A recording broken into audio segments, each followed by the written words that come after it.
ready to embrace a future of hope and prosperity. We encourage like-minded Bahamians just like you to participate with intelligent and honest contributions. After all, friends, we have a country to build. We've got jobs and industry to create. We've got a people to inspire and empower. And generations of born and unborn Bahamians, we the people, must protect and plan for. And if not you, then who? If not now, then when? Today on Hard Copy, a moving forward proposition, or shall we just call elections and just get rid of the whole thing one time? Let's start all over. Is that what we want to do? Let's talk today. The best insurance in town is Advantage Insurance on Collins Avenue. They are simply the best because they provide easy, affordable insurance rates for home, car, business, or whatever is valuable or important to you.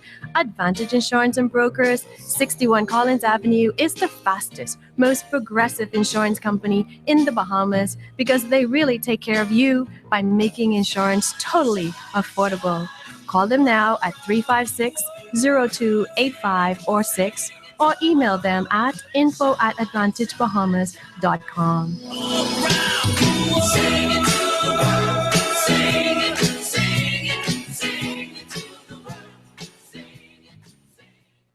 New Oriental Cleaners is celebrating 54 years and going strong. And the Lee family wishes to express a big thank you to their many valuable customers and their loyal staff, team members dedicated and committed to excellent service. Thank you, Bahamas, from New Oriental Cleaners and the Lee family, who appreciates your support in every way. New Oriental Cleaners has been committed to keeping the Bahamas looking good for 54 years, and they're just getting started.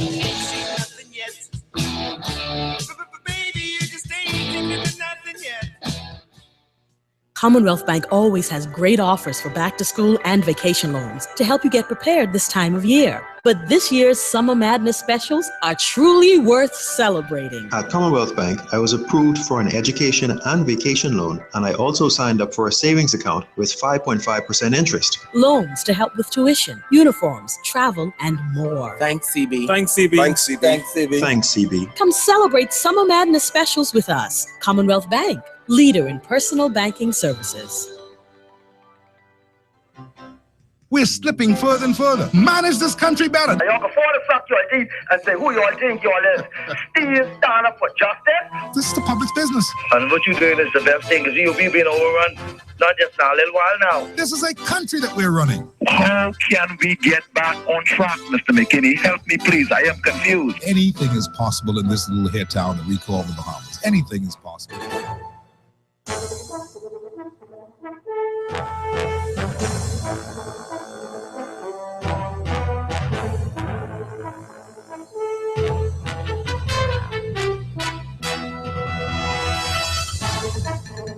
It is Tuesday, the first day of September 2015. As you battle the congested city streets and drive home traffic, we have a mix of sun and cloud. 90 degrees on the outside right now in the nation's capital. There's a low tonight of 80 degrees.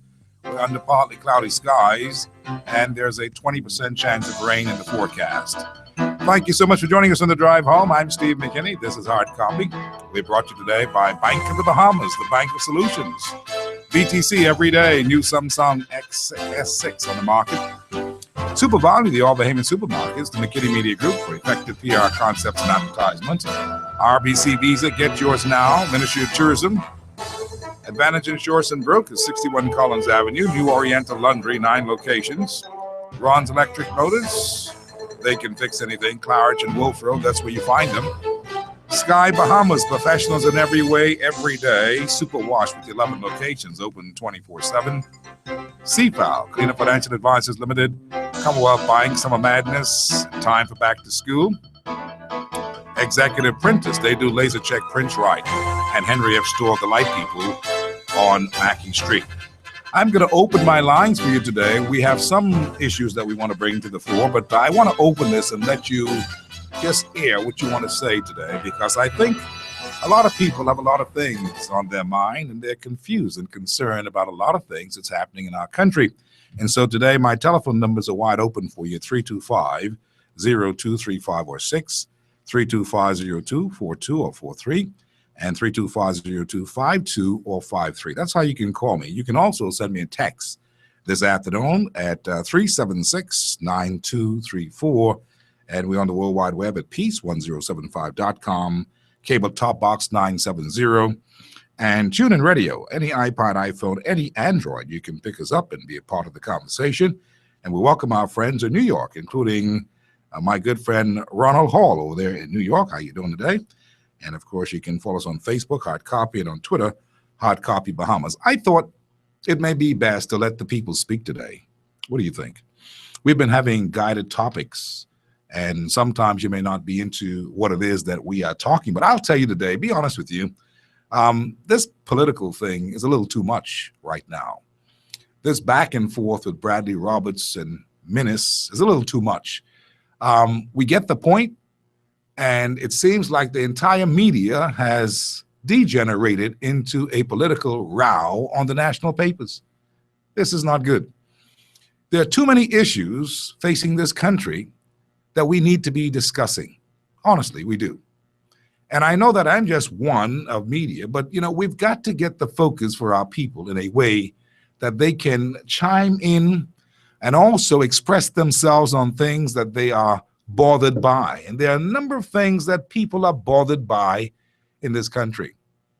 One, this politics is just a little too much, as I said. And we are more than that. We are more than the politics. A friend of mine jokingly said to me today that while we in the Bahamas are here busy wanting to be FNM, PLP, DNA, and fighting to say that we are FNM, PLP, or DNA, some other people have come to the Bahamas, including the Haitians from down south, and they're not interested in being PLP, FNM, or DNA. They're interested in being Bahamian. And while we are fighting about party politics and colors, some other people are occupying the land that we have inherited, that we, the Bahamian people, are supposed to be the heirs of. We have inherited this. But that's another topic, I suppose, that people just don't want to talk about. When I say people, media. See, media leads a lot of things. And I'm saying that the conversation has got to change to what we want to talk about and what's in our best interest as country. Now, of course, we have to understand that there's going to be some politics, but it shouldn't be overwhelming us to the point where it's all that it is. The be-all, end-all.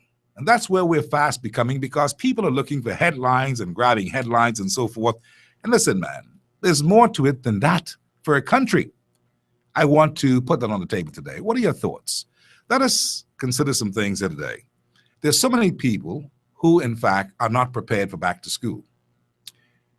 Somehow, we've been shying away from that because somebody told us that everything is ready for back to school, and that's not so. Not that we want to row about it, but that we want to have the honest truth about things.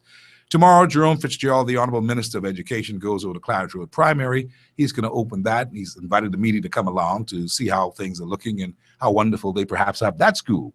But I can tell you, right across here from where I am on Nassau Street, that school that we used to call Brandon Town, they're just starting putting down pavements. They're just weeding. They're just doing that today. Now, I'm not saying that to embarrass anybody. I'm saying that because we keep accepting the same standard every year and it doesn't improve. Certainly, persons who came to complain about that to me today are saying that that should have been done a long time ago. And I agree. But see, these are things that we don't talk about, and that's why we're so focused on the politics that the country is falling apart. Do you know that this country is falling apart? Yeah, that's a matter of opinion, Steve. Yes, it is. And let me show you something. While the government of the Bahamas seems to be in a state of flux, they seem to have lost their footing somewhere. And that footing that they've lost seemed to have been lost in the area of this Bahama project that was designed to be the be-all, end-all of everything, the real McCoy. Because of the troubles that we're having with it now, it seems like it has destabilize the government from internally. It seems like something, we can't put our fingers right on it, but we know something is awfully wrong. You can sense it. The average Bahamian can feel it. No one is checking for the real issues. The real issues continue to be that of a bad economy, crime and lawlessness, and unemployment, and immigration. They continue to be the things. What are we doing? What steps are we taking as a country to mitigate against those things? What steps are we taking to correct those things? You may not want to hear this, but this is the reality. We can't move forward, and we really want to move forward. We can't move forward until we address these kinds of issues in a way that's sensible, that's thought out, that's planned, and that's expressed by the leadership of the country. You don't need me to tell you that. This is elementary. But it seems like I've got to repeat this and say this a number of times because we are off track as a country. Everybody wants to talk about who can go for this and who's going to run in this area and who's going to challenge the leadership. So what? While all of those things happen, which are not even relevant to anything really, truly it isn't, we have a crisis of crime, 99 murders. I expect that the police commissioner is going to be up and around on the talk radio circuit too, just trying to bring about a level of we are on top of it, people, not to worry. Something, but there's nothing, no response. The Baha project is up in the air because of this whole matter of winding up that we told you would be protracted. It's going to be protracted. Let no one fool you. In the meantime, while that's happening, the Delaware matter for the bankruptcy is underway, and that's going to be protracted. What do we do in the meantime? Is there anybody thinking along the lines as to how do we still run a country, try to grow the country in the meantime? If those things are going to happen, if God blesses us with good results, fantastic. But we cannot be sitting here not doing anything about real concerns in our country while this political, what you call it, this sideshow continues to dominate news. When it's not that, it's who got killed last night. Now, we don't make news in media, I know, but we can certainly point people in the direction of those areas that need the kind of beefing up, the kind of amplification to talk about the things that really matter, to grow some areas in our social decadence because we're slipping there. And also, from a point of view of empowering our people, we can do some things. The government has got to be more creative. We have got to give ideas to this group of men and women who seem to be in a state of flux, scared is a bad word, I suppose, but seemingly not so sure, tentative, if they should move on certain issues and say certain things. Come now, we can do better than this. The government seems to lack the confidence right now. Our key leaders are not really talking, you know. B.J. Nottage spoke the other night, but that was thrown down and thrown to the side by a lot of people who didn't appreciate what he was saying, and they see it as a too late kind of a presentation. And maybe it was. But we've got to tackle crime. We've got to tackle the environment. If you know the amount of people who are making infractions upon the environment, making this country very dirty, unsafe, and getting away with it, it's enough to make a man cry. Are we talking about it? Are we bringing attention to it? Ken Dorset started out so wonderful. Had his own program even about the environment. That has failed for some reason. They didn't have any money in the budget, whatever it was. But we have a lot of work to do. Do you see the amount of derelict vehicles on this island? It is an ugly island. New Providence in particular. You don't really see that in Grand Bahama, you know. A city properly planned, Freeport. What are we doing? See, there comes a time for sober conversation, friends. This whole thing about wanting to talk things, this is no time for joking. This is time for sober reflection on where we are going as a country. We're 3 years into the Christie administration, and we really can't look back and see any real any real growth, tangible growth, to say that we have done something as a country. We see what Moody's just did. We saw what Standard & Poor's just did. Moody's follows it up. Standard & Poor's says that they've dropped our rating to one step from junk bond status. Moody's comes around and isn't that much brighter than news. All they're saying here in the Moody's report is that, look, they're not going to do us as bad as Standard & Poor's did us and drop our rating again. But what they're going to do is they're going to slash the country's economic growth estimates from 2.2% to 1.7%. And they're urging, listen to what they're doing, what hard copy's been doing all along on the job. They're urging the government of the Bahamas to exert a greater effort to rein in spending. Standard & Poor's did that. We didn't hear them. We got downgraded. In the middle of the night last night, the Minister of State responsible for finance, Michael Akitas, issued a press statement that's kind of like feeling good that, well, at least we didn't get a double blow from a downgrading from Moody's, who's the leading rating agency. But this is still nothing good to call mama about. All it means is that they're holding the line right now, giving you a chance. Get your act together is what they're saying. That's all this means, Saying anything to say, well, we still look. No, they're holding the line on us. They just didn't drop our rating, but we're not in a good position. We ain't got no growth coming. It is the growth that they projected, 2.2 has been dwindled down to 1.7, and that has a lot to do with this, should I say failure, or this impasse with Bahama. Now, what are we going to do as a country? Sit here and decide that, boy, I don't know. Throw our hands up in the air.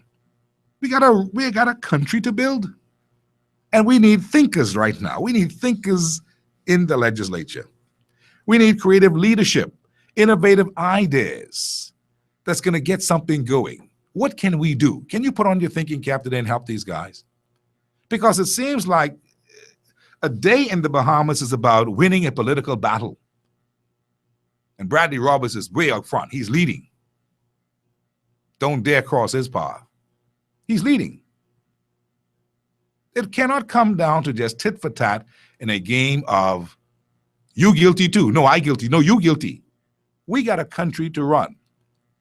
Damien Gomez has decided to do some things, and if he follows through with that and makes good on that, maybe he can bring some kind of balance if people still have the confidence in Mr. Damien Gomez that he is there to bring balance and be fair and all those kinds of things. And that's important to the country. But from where I sit today, I'm kind of disappointed and disillusioned by the fact that there's so many other things happening that we've not placed the attention on. And that's where you, the public, come in. What is happening in your neighborhood? Do you have those derelict cars in your neighborhood? Are people dumping garbage indiscriminately in your neighborhood? Have you seen an influx in these mechanic shops popping up on the side of the road? What's happening in your neighborhood with pedestrian crossings and buses and all of those kinds of things? What's happening in your neighborhood? Because apparently if we don't talk about this, it means nothing. Big business, they're doing well. Small and medium-sized businesses are not doing so well. Small and medium-sized businesses are what run the country. They make the country tick. They provide jobs. Are we doing anything to boost that particular area so that we can have more jobs and cut down on this serious unemployment and joblessness that we face in the country? Certainly, we don't need to be turning up the newspapers every day and seeing some tit-for-tat political row. The season is coming, we know. And when it comes, the people will be ready. But really, for God's sake, we need to be looking at some other things of getting this country moving. Don't you get it? Do you realize the precarious position that we're in? Can you think for a moment that if you get to junk bond status, the next step is a devaluation of your dollar? And I don't care what people say about, oh, there goes the doom and gloom. The hell with them. That's the reality. And that's why they want you to keep talking about foolishness. The reality is that we've got to put these people to work who we have hired to put to work to get them to do the job. All this jive talk that they have about doomsays and armchair this and all that. Listen, my friends, We have as much stake in this country as any PLP, any FNM, any political person. We the Bahamian people. It's our country. And we do care what happens in this country. And so for those who don't want to hear the talk about what are we doing in immigration to stop the influx, they better cock up their ears, because you're going to hear it. For those who want to be distracted talking garbage, when all the garbage is on the streets can't be picked up, well, clog up your ears. Because the truth is, somebody's got to say something about it. And you know what, friends? The people who are in charge of the country, the Ken Dorsets of the world, who ought to be on the horn. He's quick to defend that he don't own no garbage trucks. Okay, fine. But is he quick to make sure that your garbage is being picked up? Is he quick to make sure that these derelict vehicles are not just going to get the red mark and stay there for 6 years? This place is filthy, Mr. Dorset. Get cracking. You think I like to come and say it? It has to be said. And I'm going to say it because I am sick and tired of seeing how filthy the place is and that we are so one-track minded. Everything cannot be about the politics, friends. We still got things to do. What are we doing to come up with innovative plans to put people to work? This is still something of a reality that we've got to do, you know. What are we doing about regulating things in this country to make sure that it's running smoothly? How are we going to do as Moody's has indicated in their last outlook on us to cut down on the civil service? We're not prepared to do it. So when the trouble comes to our door, as it is now coming, it's fast unfolding, you know. Some people want to keep you off track talking foolishness. Keep you busy in the gutter because that's what they think of you, that all you want is talk politics while the world goes by. So when these guys have told us again, tighten your belts, cut the civil service, stop this wastage, stop this spending, this overspending, tighten the belt, rein in spending. If we don't do it, there are consequences.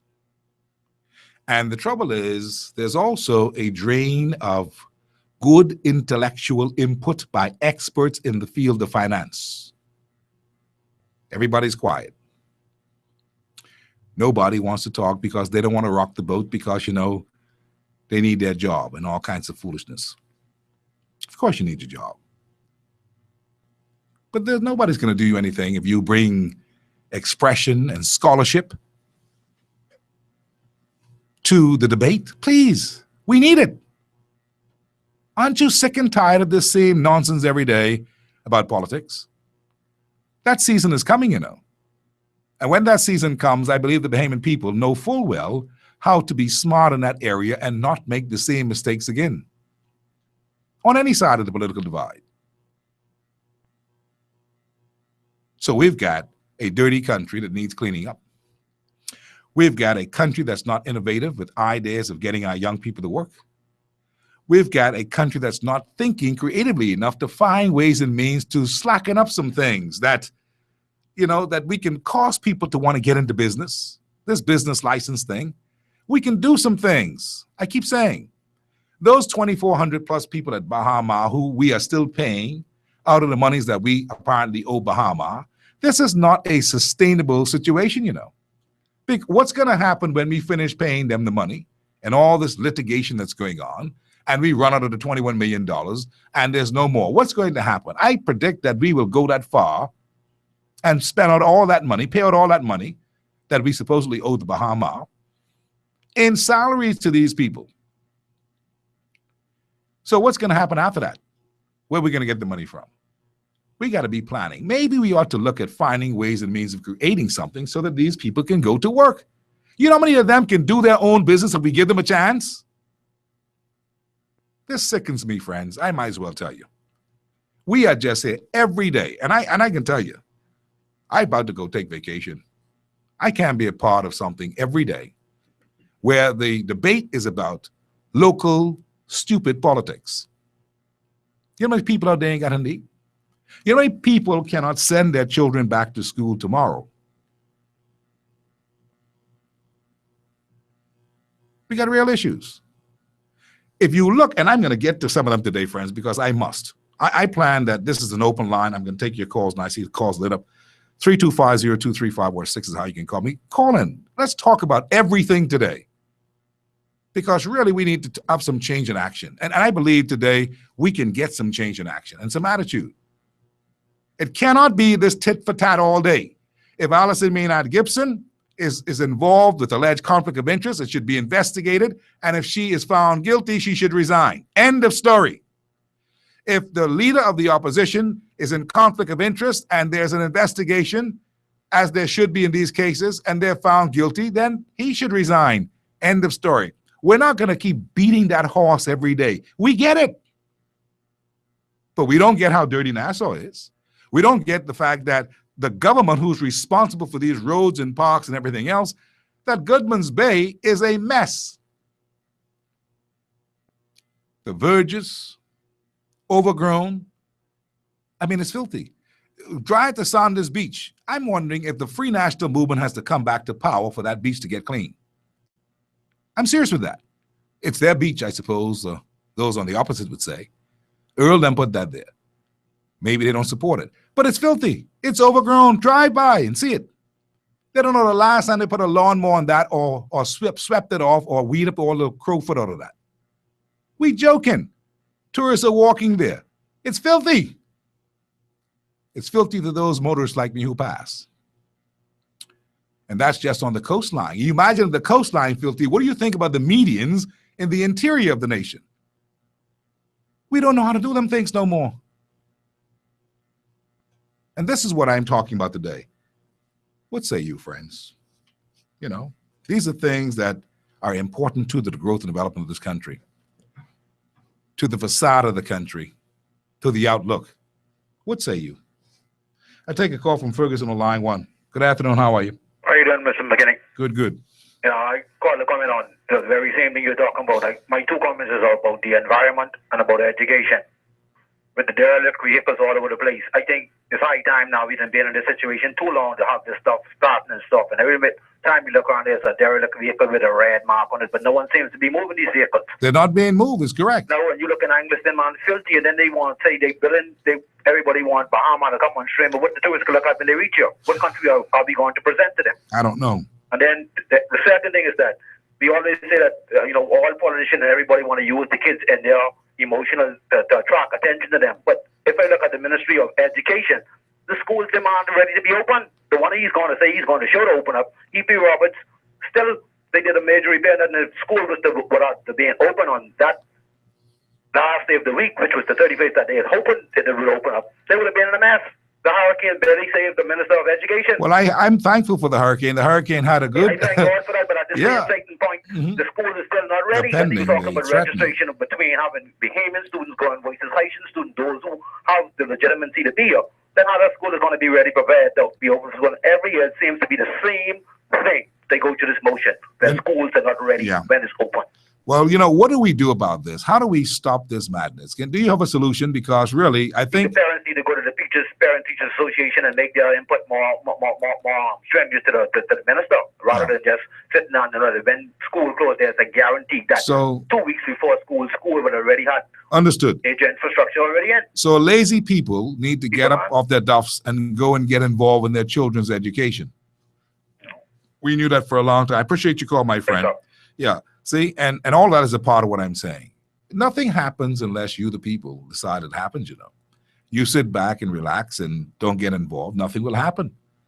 The amount of derelict vehicles through these streets, put there by delinquent people who are citizens of the country, in some cases non-citizens who dump their cars there. They live in somebody's apartment. They move and they leave all the cars on the people property.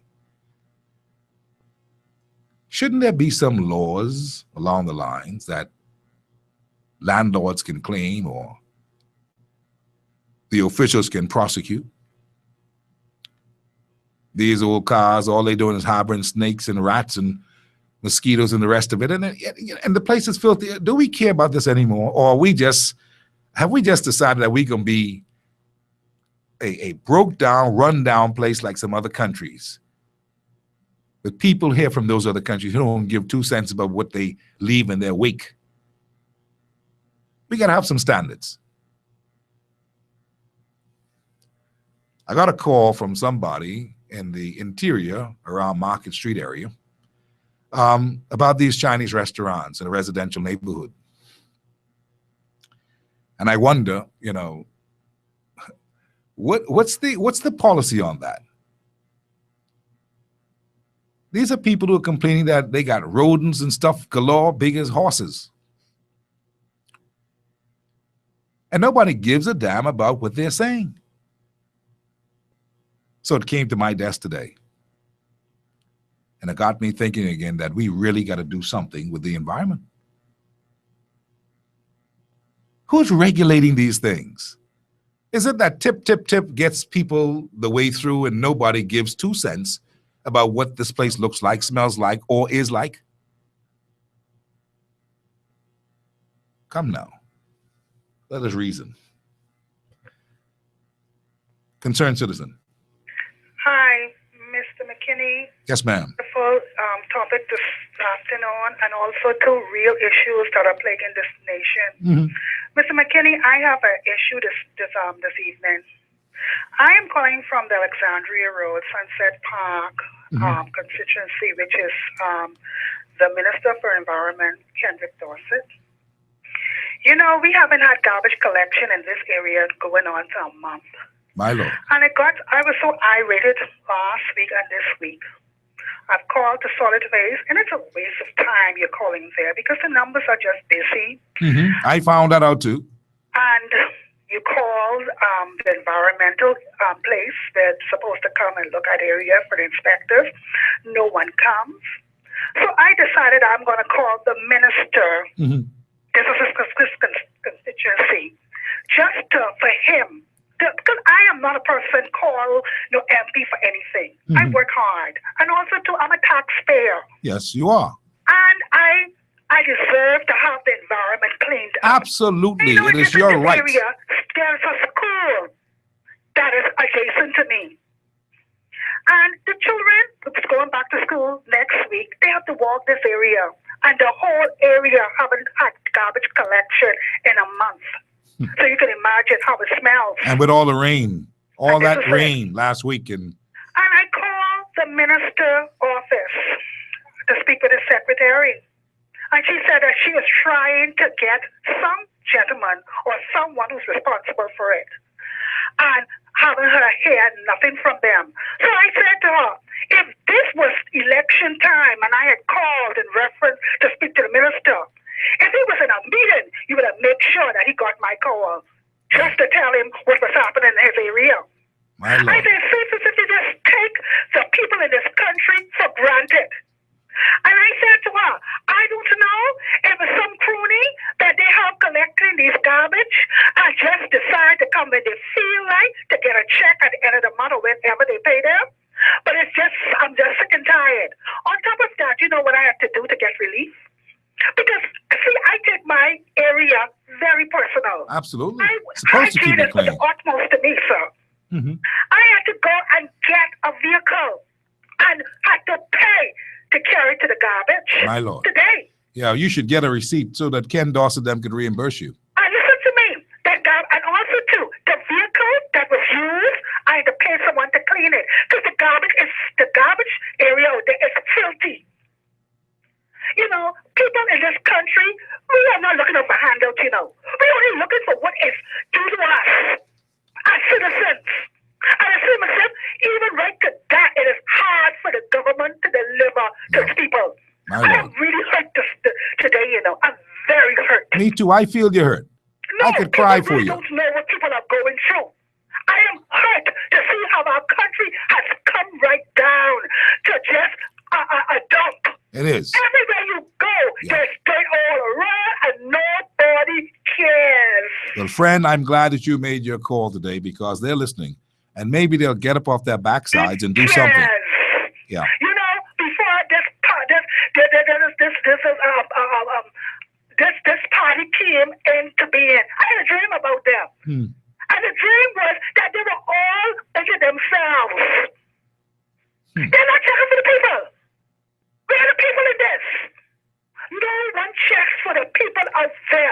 We are paying VAT.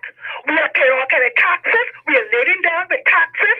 And it's the waste of time you're paying the taxes because it's nothing happening. We're not seeing a betterment for this country. Yeah. Well, listen, we got to keep on pushing. And what you've done just now, you've started a good rally. I thank you for your call. I hope that Ken Dawson has heard you and come to your area and pick up that garbage, even if he uses his own truck.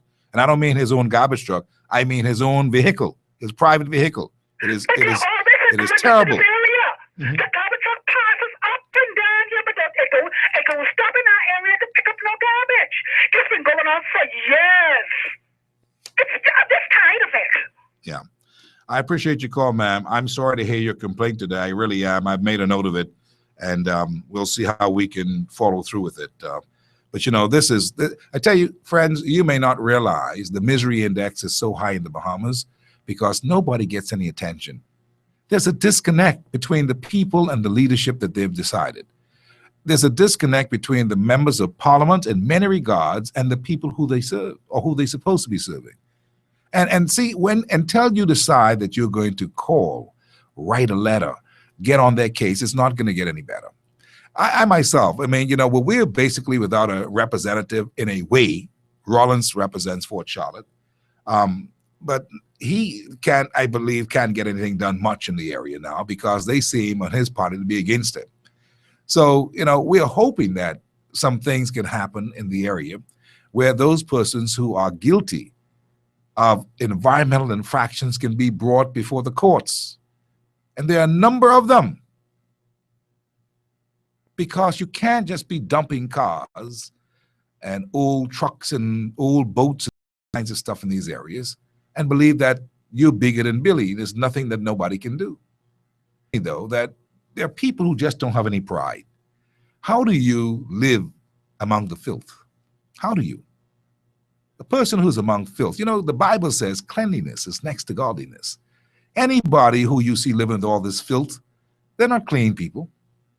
They got a dirty mind or a dirty personality because you can't tolerate filth if you are a man of cleanliness. You just can't tolerate it. It makes you sick, like that lady just now says. But this is not just Jermaine and Fort Charlotte.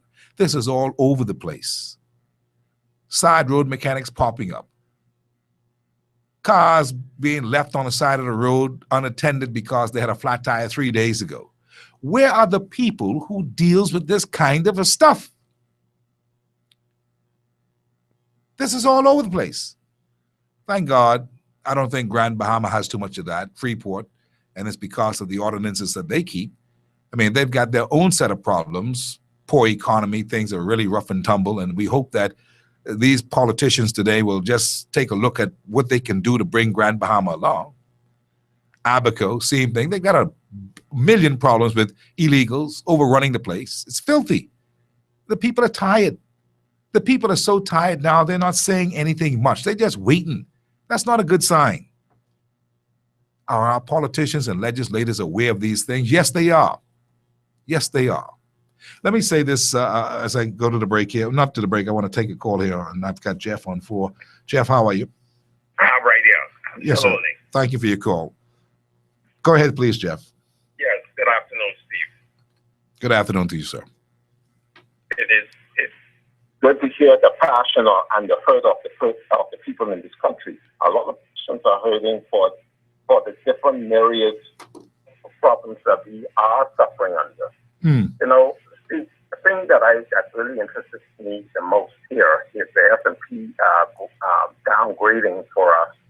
Yeah. And whether a lot of persons would think that it's a little breath of fresh air. Hey, they cut us a little bit of slack or whatever. I mean, but the bottom line here is when you couple that along with the, I'm sorry, not the S&P, the Moody's, yeah. When you couple that with what S&P has already done, I mean, we are still in a very, very hot spot. Of course. The thing what I would really like to see the most, and they're talking about, they have made the recommendation of reducing spending, in particular government spending. You know, it's something that always ticks me off is when you, for instance, the issue with the repatriation of illegals out of this country. You keep on asking the question.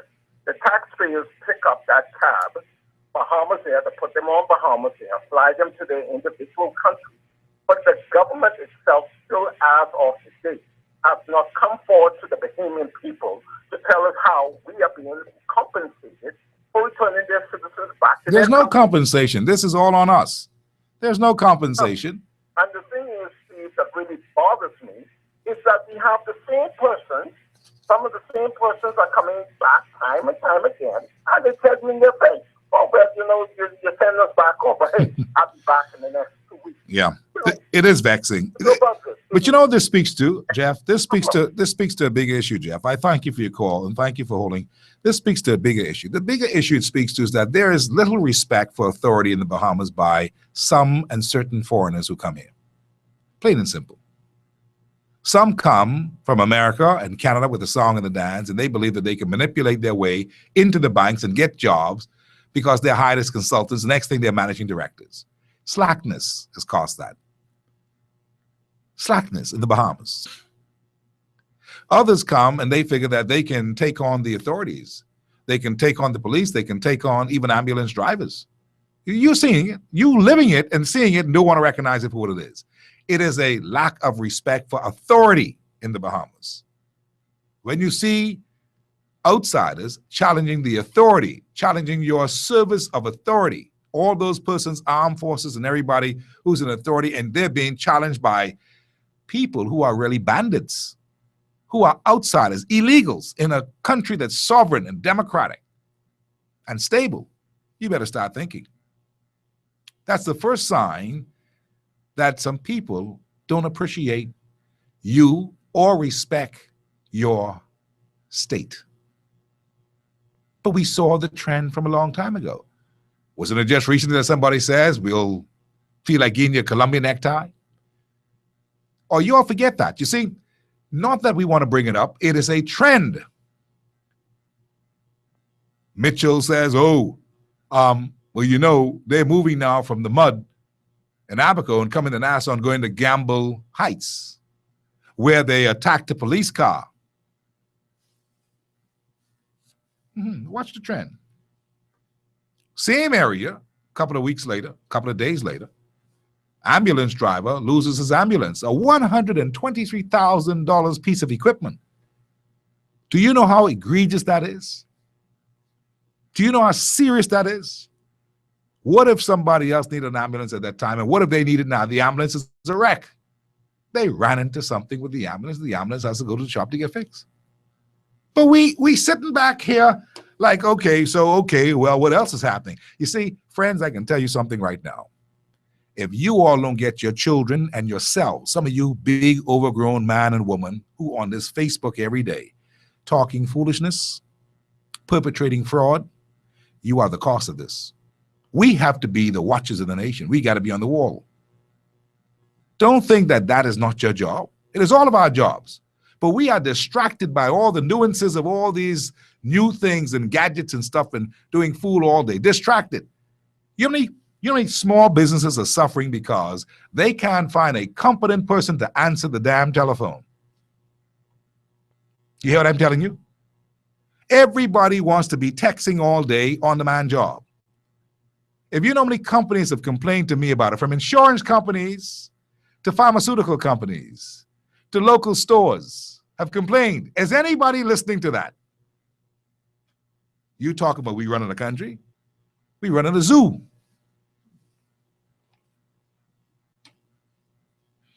We run in a zoo because we are not on top of things, friends.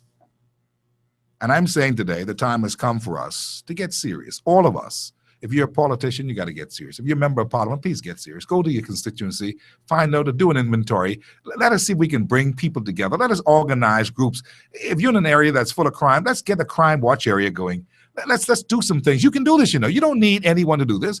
Invite a policeman down there. Go to the headquarters, get a policeman, get your area organized, have a meeting, and get your crime watch group going.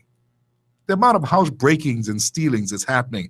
The amount of car theft, breaking the cars. How can we feel good? Nobody can go to work if somebody just violated them last night by breaking their home, taking their big TV and going through their fridge. And nobody can really function productivity in this country is terrible. I'm giving you a bird's eye view today because I think you forget these things. You think only you aren't feeling them. We all feeling it. The country is not prospering if we can't get these little things fixed. And because the leaders seem to be disconnected, asleep at the wheel, or just not interested, nothing happens for the common man. You can't even go home in peace and not smell stinking fish rotting on your fence. That's a different culture of people in your neighborhood. That used to be a good, quiet neighborhood. The garbage can't be collected. When they come to collect the garbage, the more garbage in the road than when they first came. What falls, they don't pick up. The garbage juice from the truck. You know, I don't know about you, but these things bother me. Sure, they bother you. You've not been able to give expression because you figure it's too small and frivolous. It's too small to talk on talk radio. No, it's the right thing to talk on talk radio. We've had enough of this nonsense. But what do? We want to open the newspaper every day and see what this one say about that one. And a tit-for-tat political game. And we're not prospering. We're not prospering. We're not prospering, friends. Do you hear me? 325-023546. Let me talk with Paula on 3, and then I want to talk. Well, let me talk with Bannister on 5. Bannister, you there? Okay, he's gone. Let me talk with Paula on 3. Paula, are you there? Yes, I'm here, Steve. Thank you, Paula. Thank you for holding. Yes, I quite agree with what you're talking about, Steve. It is ridiculous with this garbage situation. In Rose Street, Fox Hill, and all of the Fox Hill area, the garbage are rimming over. Sandilands Village Road is terrible. I called no longer than yesterday to Environmental Health. The lady promised me that she would send someone there. Went back there today. It's filthy. It's ridiculous. I've been calling the people, I forget the name of the people. Department of Environmental Health? Vehicles. Yeah, the Department of Environmental Health Services. I mean, they wouldn't come. They just would not come. I'm trying to keep up an area in Sandilands Village Road, decent and respectable for people to live in. But then they have all these vehicles, all the garbage all over the place, and you call in the different authorities and no one is doing anything about it. Well, listen, I don't know. All I can tell you is this, friend. You've got to keep calling, keep agitating. I'm told that you have to call now Bahamas Waste at 361-6393. Well, let me write that 361-6393. 361-6393. Okay. That's what I'm told. That you have to call them. I'm told that Bahamas Waste relocated. So you have to call they're the Ministry of Housing. And once you call the Ministry of Housing, they will then transfer you, I'm told, to Bahamas Waste. Deal with all the derrickle vehicles as well? So you got to call the Ministry of Housing, I'm told, at 302-5800. 302-5800. Yeah, and then they will see how they can get Bahamas Waste for you. I mean, that just tells me that something just ain't right there. You got to, but you know, let's do it because we have got to get the place cleaned up for your own good. Yes, your own I good. Agree. But please, Steve, help me with the garbage situation. You're in Fox Hill, Step Street, where? And Rose Street, Step Street, Bernard Road, the whole of Fox Hill area is terrible with the garbage. Okay. From the prison going straight north. Okay. I've made a note of it. Rose Street. Everywhere. Step Street, Bernard Road, and the whole area. Yeah. I've got it, ma'am. I thank you for your call. I hope that they're listening because, you know. I hope so, because we've got to get something done. I've been calling. From last week, I've been calling. I appreciate it. Okay, Steve. Thank you kindly. Okay. Yeah, we've got to do something. The place is filthy.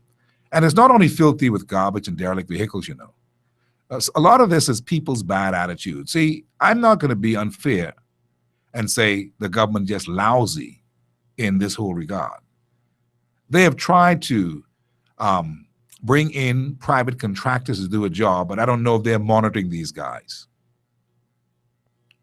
So they've tried to do some stuff to bring about economic relief to many people who had been complaining that they were not getting a piece of the pie. And I understand that. But you see, people want things that work. While it's advantageous and while it's commendable to, say, help the brother out who had a big truck and ain't had no business, if they're not doing their jobs, forget it. Because people need their garbage collected. If there is a job to be done with collection of these derelict vehicles, why don't you contract that out? Please, because spraying paint on these cars for 6 and 7 years is not doing it. The paint fades. Where do they get the paint from? You behave yourself. They didn't get that paint from Leslie Miller. But anyway, the paint fades. And all I'm saying, Leslie Miller sells good paint. Sunburst is a good paint. And the cars are still there. Bushes are growing up over. See, there was a time in the country, friends, when the former government, the first PLP government, and the government before that, the UBP, kept this island clean. They kept this island. This island was clean. Nice bearing fruit trees along the highways, trees that you could go to and pick some cocoa plum off, pick some pigeon plum, trees that bear fruit. We got all kind of palm now. They're unkept. I don't know what they harbor around those trees, but it may not be good. The grass is tall on the highways. The trees are dying. They lack water in some cases. Thank God for the rain. And we have no more bearing fruit trees for the most part. The last set are out there on Fort Charlotte, and some of them dying now. The almond trees and sea grape trees. See, we're supposed to do our part in keeping this island pretty clean and with little fruits here and there that people can taste as they walk, and the children can go rambling and find fruit and that kind of stuff. This particular group in the last couple of years have not been keeping this island clean. The verges are unkept. There's garbage on the verges. People are nasty, I know, throwing things up, but that's why you have people hired to keep these places clean. And this creates jobs as well. We've got to do something. Verges are unkept. They're not, nobody weeds the verges. Tall grass here, everything looks overgrown. And don't tell me it's for the rain. This has been happening for a bit. What are we to do? If you, the people, don't cry and complain, nothing will happen. I guarantee you that. I guarantee you that. Let's go back to the calls. Lines are full. That's why it's ringing over. Hard copy, how are you? Hey, Steve McKinney. Yes, sir. Oh, welcome to 2015. Yeah, this is not supposed to be like this. 14 million Carnival and the 4 million Better Bahamas. How much garbage truck do you think that's going to walk by? Plenty. Enough to keep the island clean, for sure. Listen, how much? Or one police helicopter to keep us safe. Misdirection. In the sky. You hear what Moody's tell you? Reel in spending. I want to see anybody come around me talking about Paul Major them can get some money to have any Junkanoo Carnival next year. Oh, and that was a waste of money. They have not given an account. It was fun. Don't get me started. But they've not given an account. The government ain't doing what it's supposed to do. That's the biggest thing there. When garbage rats are taking over us. You telling me? Between the rats and the chicken? It's like not at the farm or garbage, I don't know.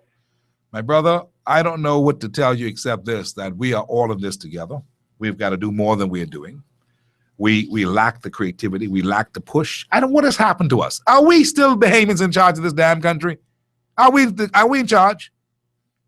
Because it looks as if we've been overrun by another group of people who don't care how the environment looks because they ain't their place. They ain't got no stake. I'm telling you this today. The constituency that's called Angliston, let me tell you a little story very quickly before I go back to the lines. Angliston was built on the backs and the labor of all those men, Bahamian men and women who worked on the contract, the projects in the 40s. They came home with their money, many of them from Acklands, and they built the Grove. You think they still own the Grove? You been in the Grove lately? The Grove is Little Haiti, and it's filthy. Now you've been told. It's no secret. You think you know how big the Grove is? You have any idea how big Coconut Grove is? Have politicians just exploited the area and looking for votes? Is that what they're doing? To the detriment of a clean environment and a sound, healthy mind among Bahamians? See, let me just tell you something right now. Get this straight. Some people come from some areas that's the way it is. That's normal. That's not normal in the Bahamas, but it's becoming the new norm. All these people who labored so hard to build the Bahamas and build New Providence, look at it now. And the politicians ain't shame one bit. They right there looking for vote. That's why I'm telling you. This is no holds barred today. You've got to express yourself and get them to do better. You think that them people who come from an environment like that, even cognizant of the environment, you think that they're cognizant of it? Hard copy, how are you? How you doing? Good. Yeah, this is me, Sam Williams. Sam, how you do, sir? I'm hanging in. Steve, school just getting ready to open up. We are lacking in this country right now with father figure. You don't think on the day of school opening up, they should have all the fathers bring their kids to school? It's a good idea, Sam, and some fathers will go. I will take my granddaughter to school. Yes, and you Yeah. make a note of them, and you get to hold those fathers, and you have meetings. That's how the mothers come out, Mhm. and they will help to turn this country Sam, around. you know, one thing with you, you're a loving care man. That's just the way it is. And- You're a great guy, Sam, and you got that good heart. But you know, we have a different group of people on the scene now. They kicked me out of Baintown and Gunstown. My office is closed down. Mm. Steve, I love my country. Steve, I love working. And next thing they need to do again in this country, Steve, all of y'all who have a radio station, Mhm. speak with y'all twice a year or 3 times a year and find out what y'all can do to help bring this country back. Y'all, people call You're y'all dead every right. day. I appreciate what you're saying, Sam. going You're on? not wrong. You're absolutely right. You're absolutely right. Well, We need to do better. yes. Okay. I appreciate it. You know, let me just speak right now for peace, since I know a little bit about this. Yeah, let me just tell you something, friends. We make an effort every day. Mhm. We make an effort every day to appeal to the National Trust. Listen to me, Bahamas Humane Society, all of these entities that are doing a good work, to let us help promote the good work. Not only by attending a press conference every so often, but by constant PSAs, public service announcements on the air to help to build a country. That's what we believe in. It is absolutely free of charge. Do you think that we get them? I'm only showing you a mentality here now. Either we want to clean up the stray dogs off the streets, because there's a proliferation of stray dogs again all over the place. Lord help me today to don't cuss on this radio. They're all over the place. Garbage turnover, left, right, garbage on people's lawn in the morning. These stray dogs. Again, we had it cleaned up. My friends, you don't know the half of it. If you think that we're running a country, shame on you. This is a zoo. I know you don't like me for saying it, but you know, today I feel like telling you some stuff that's for real. There's more to life than politics, my friends. If those entities don't want to participate and they're not doing their part, why should anybody be interested in helping them? Don't do token things, do real things. This place is filthy.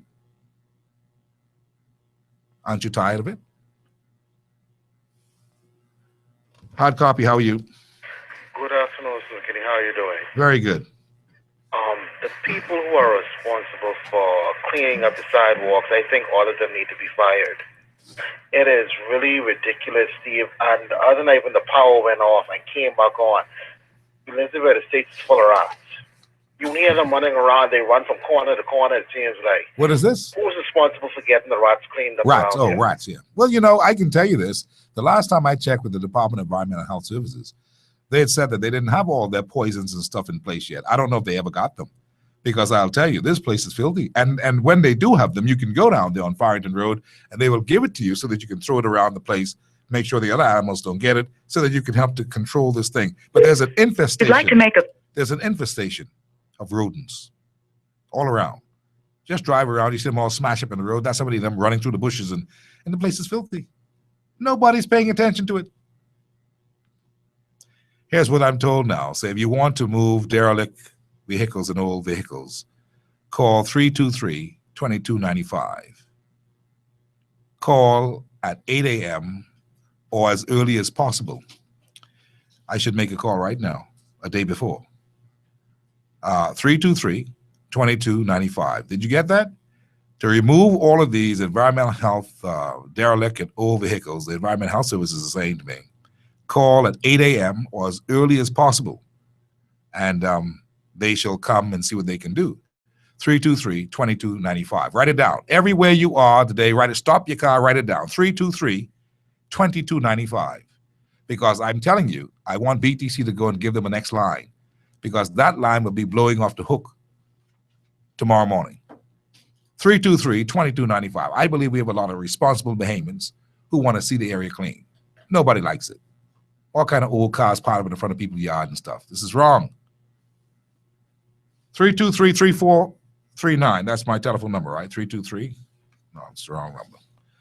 What's my telephone number there today? 325-0235 325-0242 325-0252 That's 325-0235 325-0242 325-0252 You can call me.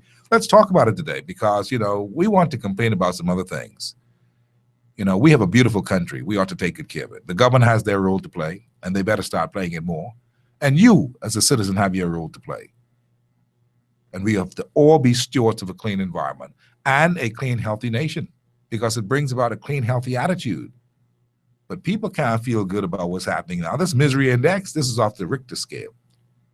You have no idea how miserable people are. And we are miserable because it's self-inflicted, because all we want to do is see what this one say. Well, I's a crab. Well, I's the torch. Well, I's the lighthouse. You see, yeah, man, I think. You think what? Your neighborhood is filthy. You ain't got no job. Your children ain't got no job. They ain't wicked. Bahama ain't coming on stream now. And you don't know where the job's coming from. And some of our children and our adults are doing ungodly things, unspeakable things to make ends meet. The other bad boys are robbing food stores in the middle of the day and getting away on foot. You heard about Super Value yesterday? You see, friends, you don't want to pay attention, but they can make you pay attention. Hard copy, how are you? Hard copy, how are you? Good afternoon, hard copy, how are you? I'm good, Steve. How you doing? Well, I'm so-so. Well, Steve, I have to agree that something is going to need to change. Mm-hmm. Here's why I say that. Are you familiar with the company Lockheed Martin? Who? Lockheed Martin. No, I'm not so sure. Well, if you Google them, they're the persons who made the space shuttle for the United States government. Drones that found the southern Bin Laden. Yeah, well, we need to contact them, hey. Actually, I had them here. I brought them in to talk to is that right? Energy to BEC. Is that right? Also on crime. Well, first off, he was at BEC and left me to stood us up. After I met with him, he said, bring him in. Then we met with Brady Davis, and nothing happened. But here's the funny thing why I want to bring it to attention. They said, well, according to what the power safe, and I heard on the news that they're looking for about $20 million for some type of investment. But here's the thing. When Lockheed Martin came here with me, basically they were willing to, at the cost, zero cost to Bahamas government, I said zero cost to Bahamas government, they were willing to guarantee that they can reduce our expenditure with DC at 30%. And they would only get reimbursed if BC had those savings. Now, the good thing about this was that whatever we needed, power plants, wind turbines, solar cells, ocean turbines, they wouldn't bill it on their dime. They were also willing to train the Bahamians to run this additional jobs, at least some 800 additional jobs, and nothing transpired. So what became kind of weird. Secondly, these persons with the drones have found some of the biggest terrorists inside the world. Once again, they were willing to come here, and once we had no cost to the Bahamas government, put in a system that's going to help with our immigration, help with our disaster recovery, help with our crime situation, and once again, nothing happens. And my thing is, as a young Bahamian, who's innovative, who went to school for this, who wants to get back to the country, like this film, a kick come down, kick back, but to make the Bahamas better. What do we do? When I bring you to the necessary parties. Maybe you can advise me. I think you got to keep on pushing. I hear your frustration. You are one of hundreds who have told me this in the last year and a half, 2 years, that they can't make a breakthrough, that they're not touching the right buttons because there's no kickback element, that people are saying, well, who you went to, who you got permission from, that you don't seem to know the relevant agencies to go to anymore because everybody is basically not understanding what you're saying because you're not talking with dollar bills on the table. I'm hearing that, and I'm saying we've got to keep pushing. It is your country. And just how you've called today, you've got to make the appeal. Go back at the table with these people. If they don't want to, find a way and other means of trying to privatize an idea outside of the BEC thing, because BEC doesn't seem to be something that really belongs to the Bahamian people. That belongs to a couple of fellows who got interest in it. It appears that they know what's best for BEC more so than what people know is best for the country with this inconsistent electrical service. So I say keep pushing. Keep pushing. That's the best I can tell you right now. If you want, you can call me off air after the show, and perhaps we can talk more. I appreciate your call. Thank you kindly. All right. Hard copy, how are you? Hello? Yes, sir. Hey, good afternoon. Yes, Mr. O'Neill. I'm listening, Mr. O'Neill. Go ahead, sir. Mr. McKinney, I want you to give me some time to expand on what I'm really trying to... No, but you have to speak clearly. See, the trouble is with you, O'Neill, I love you, and I appreciate your enthusiasm, but you don't speak clearly. You're mumbling. Talk to me. Talk to me. Let me hear you with that good voice that Jesus gave you. McKinney, the most shocking thing, and I think these politicians, and for years now, are heartless overlords. They have no respect for Bahamians. I try to understand how stupid are we as Bahamians allow our children to go to the best of schools in this country, graduated, go off to college, and still have nothing here for them to do. And we call that the brain drain. Hello? Yeah. See what I mean? Yeah, your luck bad with me. I missed it. Go ahead. Oh, well, I guess he's gone. Yeah. He'd probably be calling me from some public phone somewhere. I don't know. O'Neill is a great guy, and he means well, but every time he calls, we have a situation with the telephone. I don't know why. Anyway, Leslie Miller's on one. Leslie Miller, how are you? Good afternoon, Mr. McKinney. Good afternoon, Thomas. I'm in good shape. How are you, sir? Some of these people who's calling you sure need to stop lying, you know. What are they lying about today? The same guy who called but Lockheed Martin. Oh, okay. The guy came into us with a proposal maybe about 5 or 6 pages. Okay? With nothing definitive in it. They wasn't going to put up no damn plan nowhere to put a plan for free on somebody looking for kickbacks. Lockheed Martin is a recognized company around the world. Okay? He was not representing Lockheed Martin. We met no one from the United States or nowhere else that represented that company. So you telling me he just made that story up? 2-bit proposal. No, he came with some configuration. If the stuff was serious and it could have helped us, we would have dealt with it, eh? I mean, you know, we don't play games, man. I don't play games with anyone. If you got the proposal that makes sense, we look at it. But no one comes in here and offer you all these stuff for free that these guys claim. They can put up the plan. They can put up this. They can do everything for free. Who the hell is give anybody anything for free, man? I see. So you just took them off the table. You didn't take them serious. No, I didn't take them serious because they wasn't serious. Because BEC already have his infrastructure in place. We already have our machinery in place at Clifton, at Blues, and all the other family islands. How do you replace your equipment that you have now that you paid millions of dollars for? That you are maintaining with something else? Mr. Miller, I hear you saying we, BEC, we. You still the BEC? I still the BEC. I ain't going. I tell you I leave it when I leave it. When that is? When I leave it. All right. Leslie, I don't want you to think that your friend Steve trying to rush you out of there, you know. All I'm saying is that I thought you done gone a long time. I ain't hear from you. I say Leslie done gone. I say he must be packing Georgie bundle and gone. Huh? I'm right at BEC, sir. You right there. Right there. So you going when you're good and ready. Listen, when it's time to go, I'll go. So what is happening? I mean, are we progressing with BEC? What is happening down there? Right now, you know, the government has signed this agreement with Power Secure. And now they're working on this proposal. I understand. I've not been in no conversations with these people. Let me make that clear to you. Okay? I know nothing about what they're doing. All right? And I find it a little strange that a lot of people are asking, now you have a board that's in place. A board that's take this country to open up the eyes to everybody to show them exactly what BEC is about, eh? Okay? We'll see what takes place once this proposal is handed to the government. Unfortunately, I probably won't have a chance to take a look at it and see what it's like compared to the proposals that we put to government 3 years ago as to how to take BEC forward, how to bring down the cost of electricity by at least 30 to 40%. Yeah. Wasn't to be. So you got the brothers in now, the foreigners in, Let's see what they come of it and see what kind of plan they got. I get a feeling that you're suggesting to me right now, and I'm reading between the lines, that your plans seem to be more wholesome as a BEC corporation, Bahamian run and managed, than these other guys. But you may not want to say that like that. No, change has got to come. And, in these difficult times where we find ourselves so hard pressed right now. Mm-hmm. I was in a parliamentary meeting last night, and everybody raising hell. You're putting all these taxes on us. You're putting a burden on the Bahamian people. Why don't we get a break from BEC? When is BEC going to decrease its cost by an appreciable measure? Mind it has been going down, I would say 30% since we took over.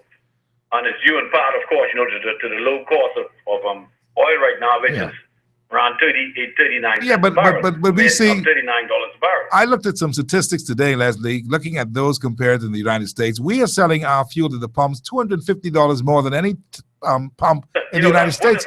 Why? Why is that? It's an utter disgrace and a big ripoff. In the United States, I was there last week. Fuel, $2.26 a gallon. Yeah, it's still over $5. That's what I'm saying. More than $250. I mean, $2.50 more above than everybody else. I mean, how is that happening with oil dropping the way it is?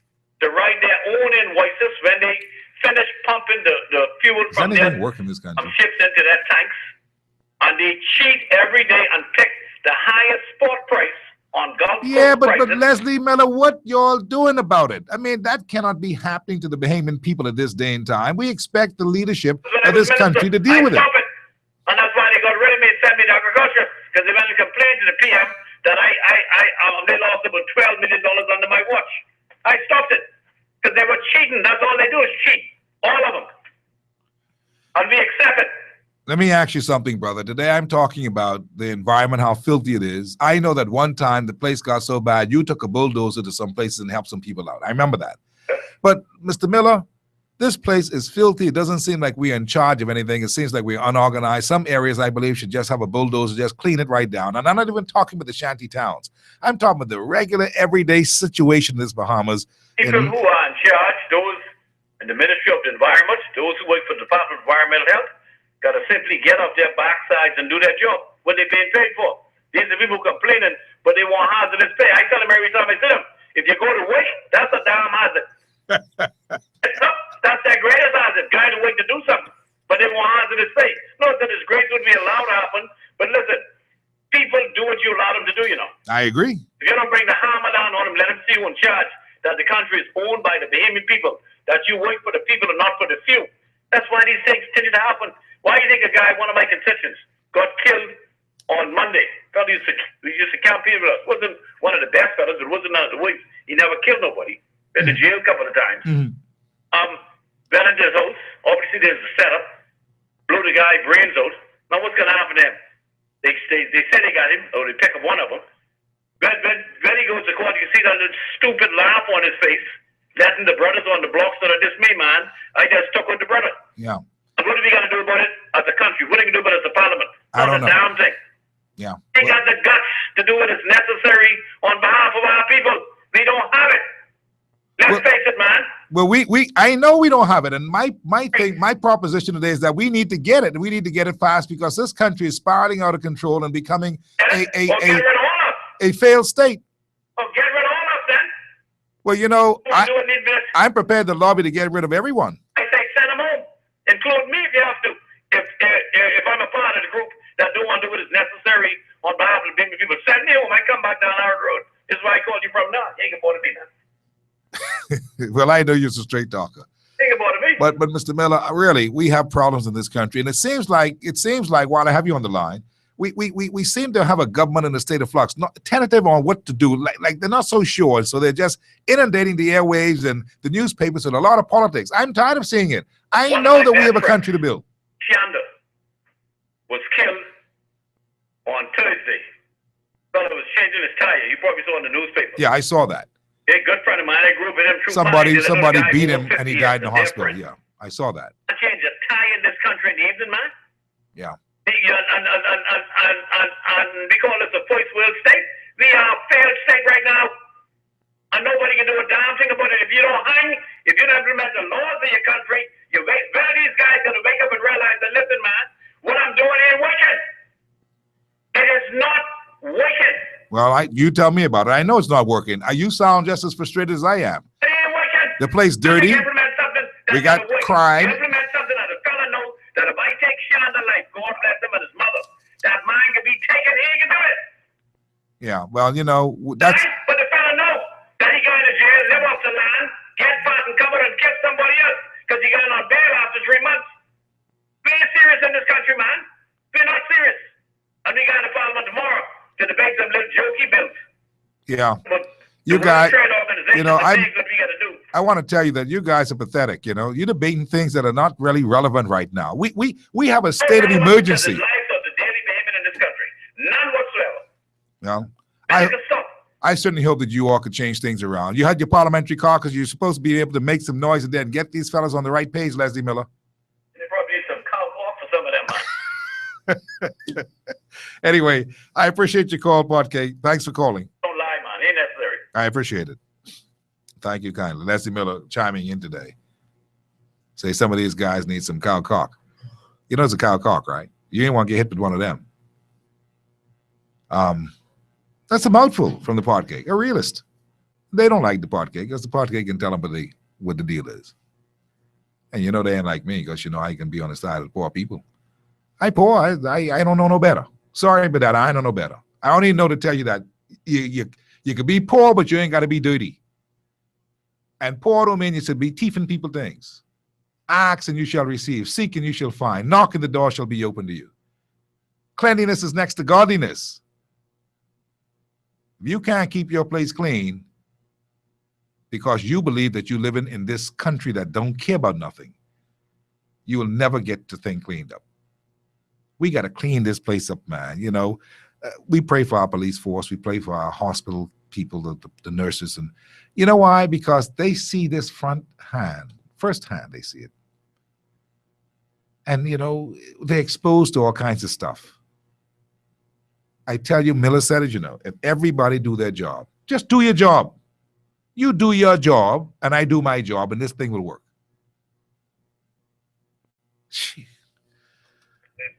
I'd copy. How are you? How you doing, Steve? Man, I'm right here. Hey, Steve. Yes, sir. Yeah, I had a situation, man. It really bothered me concerning Ian Roll.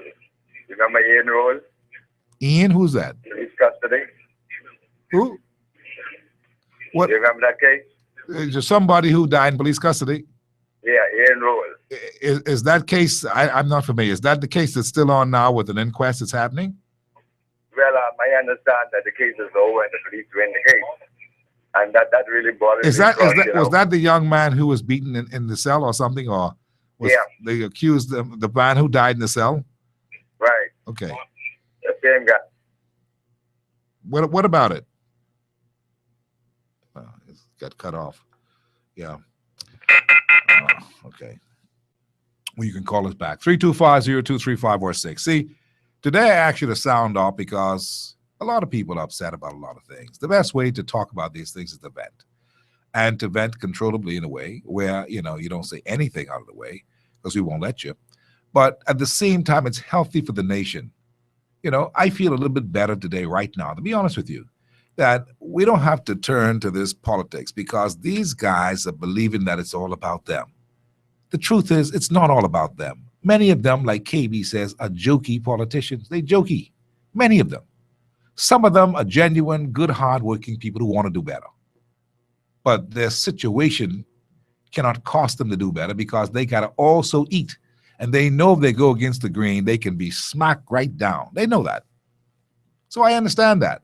But see, in some things that you are in, you've got to man up. Anytime a constituency can elect you as their leader,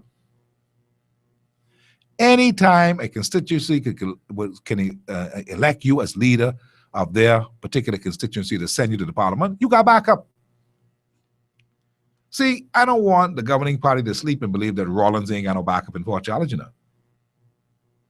Oh, Rollins got plenty backup in Fort Charlotte. See, that little branch that made up about 10 people, that's just a PLP branch.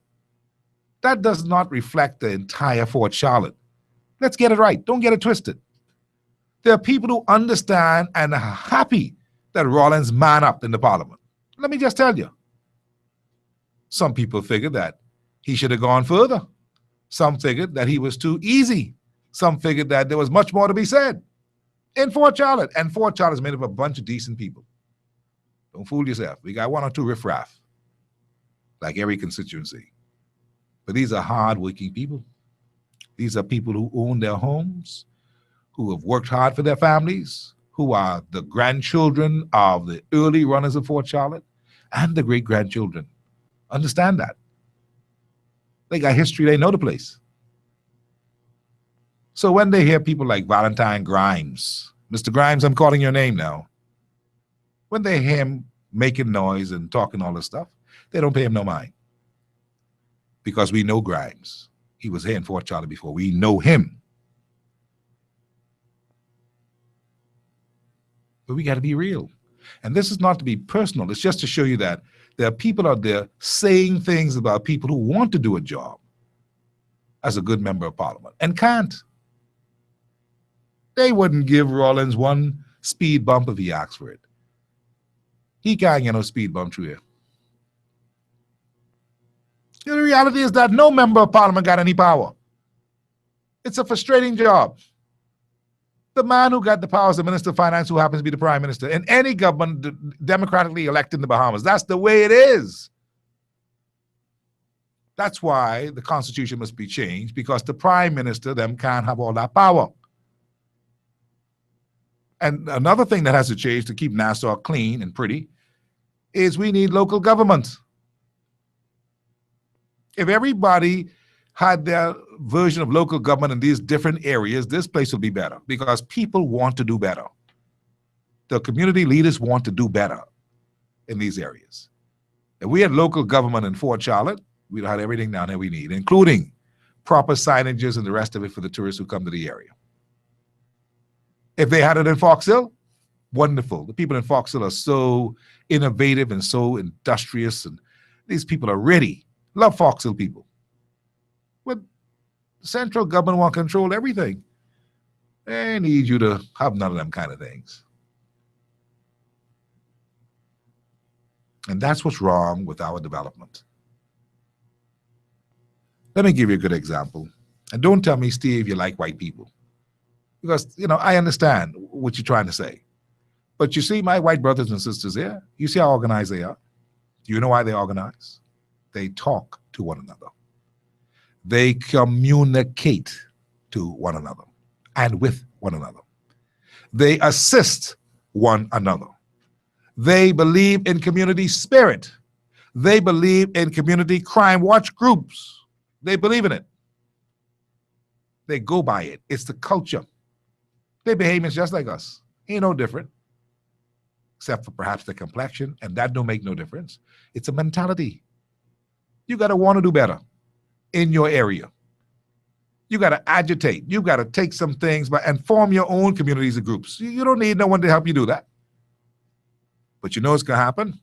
Them people from down south who are populating the whole western quadrant, the southwestern quadrant of this country, of this island, they're going to organize themselves. That's what's going to happen because we're sitting back. Imagine a whole community taken from you in your lifetime, right under your nose, as you are living, breathing God's fresh air every day. You don't own Angliston. Angliston is 98% Haitian right now. You ain't got to like me for it. I tell you the truth. How did that happen? 40 years, we've been in charge. I say the fellas came up the contract in 1940, 1945, somewhere around there. From then to now, we don't own Angliston. Hey, how'd that happen? I'd copy, how are you? Hey, Steve. Collie, what's happening, Collie? Man, listen, I'm listening to you, man. Listen, I guess it honestly. It's not within me these days to call the talk shows, honestly. But man, yes, it honestly, I had to call because I never love what you have told us a little while ago. Steve, I'm going to keep it real, man. You know, I'm going to give you a prime example so you can feel exactly where I'm coming from. Let's look at Donald Trump right now in the United States, running for president. for the Republican ticket. Donald Trump is saying everything that the politicians in the United States, former and present, refuse to say that the Americans is now resonating with.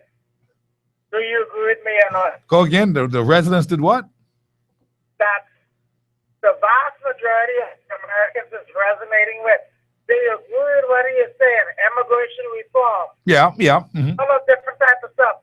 Donald Trump is saying the things that the average politician will not say. Yes, he is that oddball that is speaking the hearts of people. That's why corporate America is loving him. That's why he's leading in the polls, and that's why he could very well get elected. Yes, what he is doing is he is taking it beyond the line of whereas, well, if my body doesn't agree with what you're saying, you got to shut your dog on that mouth. No, he far beyond that. He ain't even checking. And doing that, Steve, Mm-hmm. and that is what we need here in the Bahamas. That's called the new normal. Donald Trump is changing the paradigm, and we need a paradigm change here in the Bahamas. That's what we need. The same old foolishness is not going to get us anywhere. So, Leslie Miller, I mean, with all due respect now, for someone who has voted FNM all of his life. Mm-hmm. But remember one thing, I'm a Bahamian first and foremost, and I love my country more than I love colors. No question. Okay, I swear to God, Steve. I believe you. It doesn't matter to me if the FNM is in power or the PLP is in power. What really matters to me is that whoever is in power, that the poor and the downtrodden is being looked after. Mm-hmm. And that is something that I have yet to see as a Bahamian in this country. And it is something that, Steve, that I hear in your voice. You better believe it. Let me just say that I've heard in your voice from yours at Jones Communication. A lot of people refuse to resonate with what you may have been saying from way back then. But you know, Steve, I go way back. I know you do. Not be as popular, as famous as some of the regular callers, but I can assure you of one thing. I've been calling the talk show out, and the talk shows before a lot of them have been calling. That's true. Making my contribution, but the time has come now that you shake up or ship the heck out. I appreciate it. And I'm with you. Okay? No more of, you being the Mr. Nice Guy. And see, let me just say, and I don't want no one to feel like I sucking up to you because Steve, if you wrong, I can tell you straight up, Steve, you wrong. But let me just say from a Bahamian standpoint of view, okay, that yes, Steve, as a journalist, as a professional journalist, as someone that I respect, someone I can call friend, that yes, Steve, you're on the right track. And hitting the PLP where it needs to be hit hard, first and foremost, as the government of the Bahamas, like you did to the Hubert Ingram administration prior to the 2012 general election, like Bumpy Watkins said, he believes he was one of the main factors that caused the FNM defeat. Let me go on record and say, I haven't been in the Bahamas like that recently like that and been abreast with the Bahamian politics.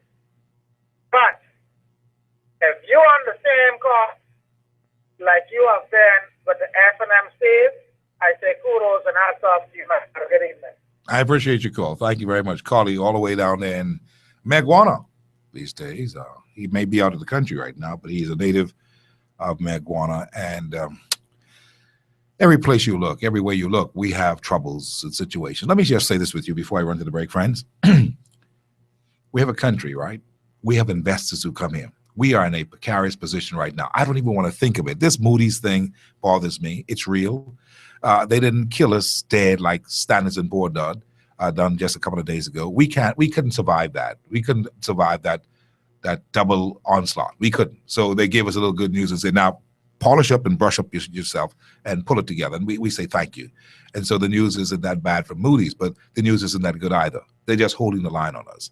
But when I look at all the things that we have with investors, you see, this thing borders on the line where investors are not going to come here to invest on some kind of speculation simply because our junk bond status, because it's right there, ever-present danger, right there, that junk bond status title,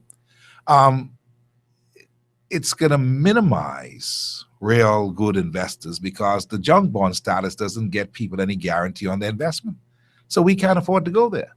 It's not good for us. We got to do something to turn it around quickly. What are we doing? I don't hear anybody talking about what we're going to do.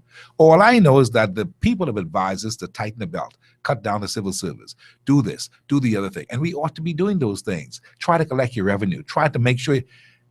I believe that we're going to see an increase in this value-added tax quickly because they need to be paying their bills. The government, debt ratio to GDP is just sky high, somewhere around 70%. We got to find a way to service our debt. I see another raise coming on this value-added tax. I really do. It's for the government to say, but I don't see no other thing. Now, having said that, you realize what is happening here. If we fail to impress these rating agencies and the World Bank and the IMF and the IDB, you can't borrow no money like you could have because your debt ratio is too high. You don't qualify. You're losing your credit rating, and you're being reduced to junk bond status. Nobody wants to invest there. But you know what? When those things happen, and if they happen sooner than later, what do we do? What do we have to rely on? Are we still trying to diversify the economy? What are we doing to try to make something happen? See, the experts who know economics ought to be talking right here. I'm no expert. I'm just a common fellow looking at the logical possibility that this could happen. Then what? Then what? And that's why it's so important for us to get sober. That's why it's important for the government to speak. This is no time for the nation's leader, the Prime Minister, Right Honorable Perry Gladstone Christie, to be quiet. This is no time for that. This is time for sober thinking and him enunciating the plan. This is no time for cloak and dagger. This is no time for distractions and deceit of sending somebody out to make a speech, BJ Nottage, and he got mad because the people didn't like his speech. And he's saying that he expected people to say what they say. This is no time for that.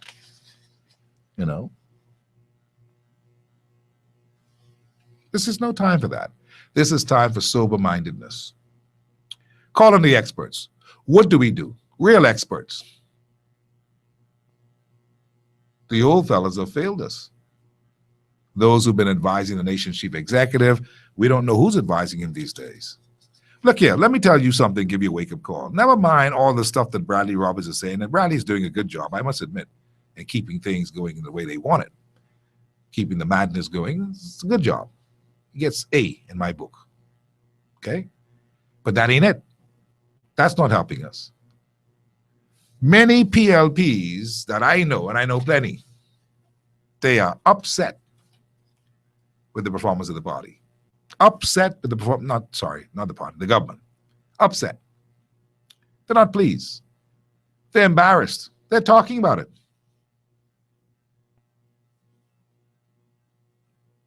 Because everybody wants to see the government succeed. This is not good for us where we are, man. See, not only are we not doing well internationally, not only are we not attracting the kind of investments, all this talk about this and that. You see anything happening?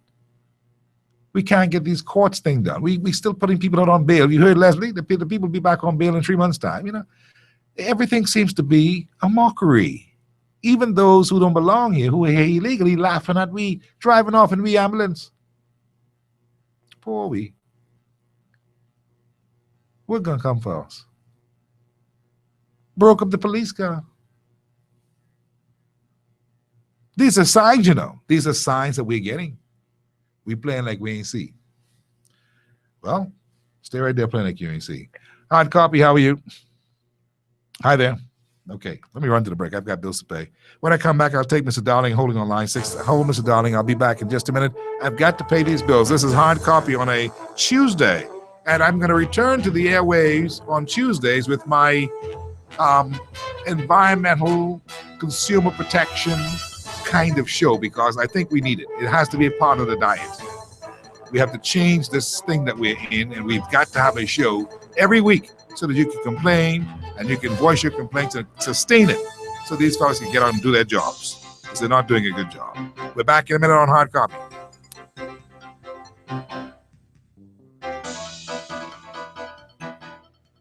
Commonwealth Bank approves loans for tuition, uniforms, school supplies, travel, or computers. And this year, we have Summer Madness specials that make it even easier. At Commonwealth Bank, I was automatically approved for a CB MasterCard. As a special bonus, get automatically approved for a CB MasterCard or a CB Sun Card MasterCard. Plus, get a chance to win a travel voucher valued at $2,200. Thanks, CB. Thanks, CB. Thanks, CB. Thanks, CB. Thanks, CB. Commonwealth Bank, leader in personal banking services.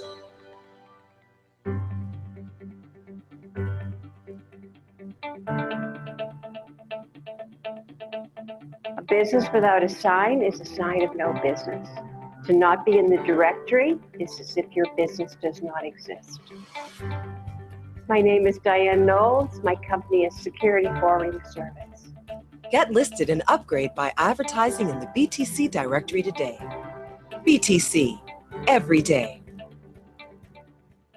Commonwealth Bank approves loans for tuition, uniforms, school supplies, travel, or computers. And this year, we have Summer Madness specials that make it even easier. At Commonwealth Bank, I was automatically approved for a CB MasterCard. As a special bonus, get automatically approved for a CB MasterCard or a CB Sun Card MasterCard. Plus, get a chance to win a travel voucher valued at $2,200. Thanks, CB. Thanks, CB. Thanks, CB. Thanks, CB. Thanks, CB. Commonwealth Bank, leader in personal banking services.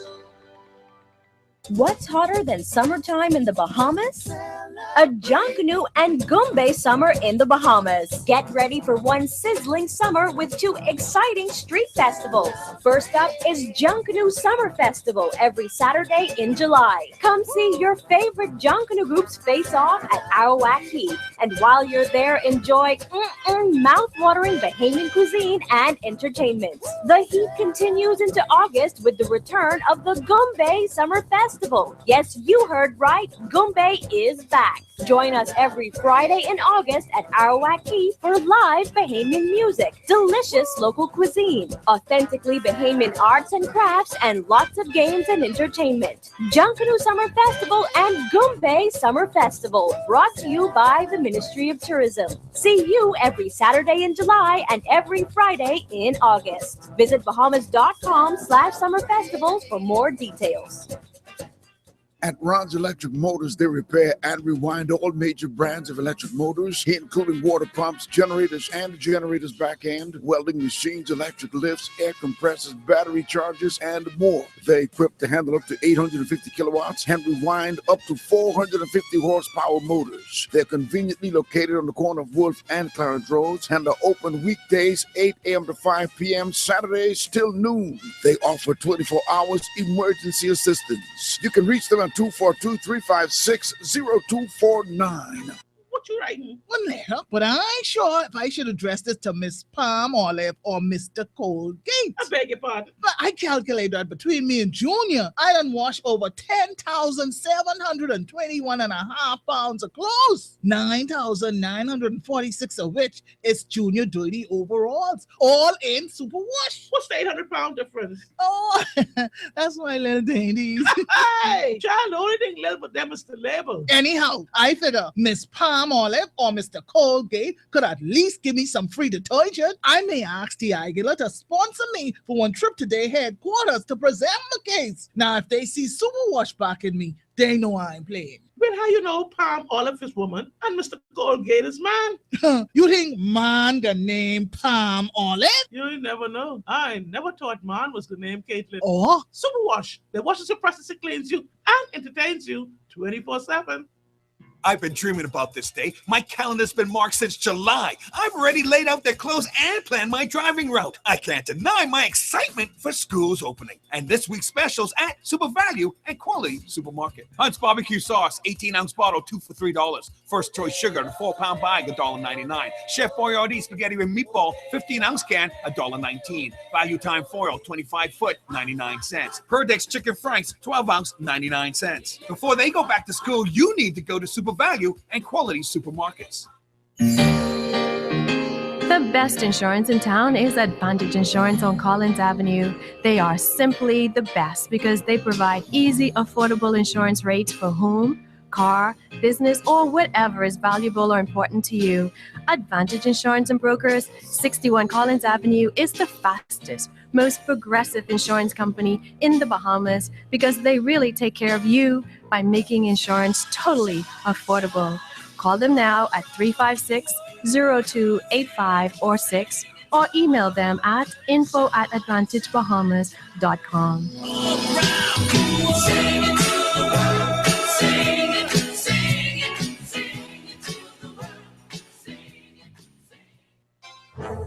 There's no other talk show like the show. If it's 5 o'clock, it's hard copy.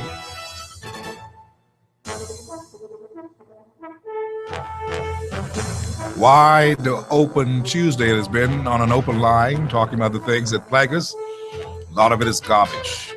Garbage in our way of estimating the things that really plague us, and garbage literally that plague us.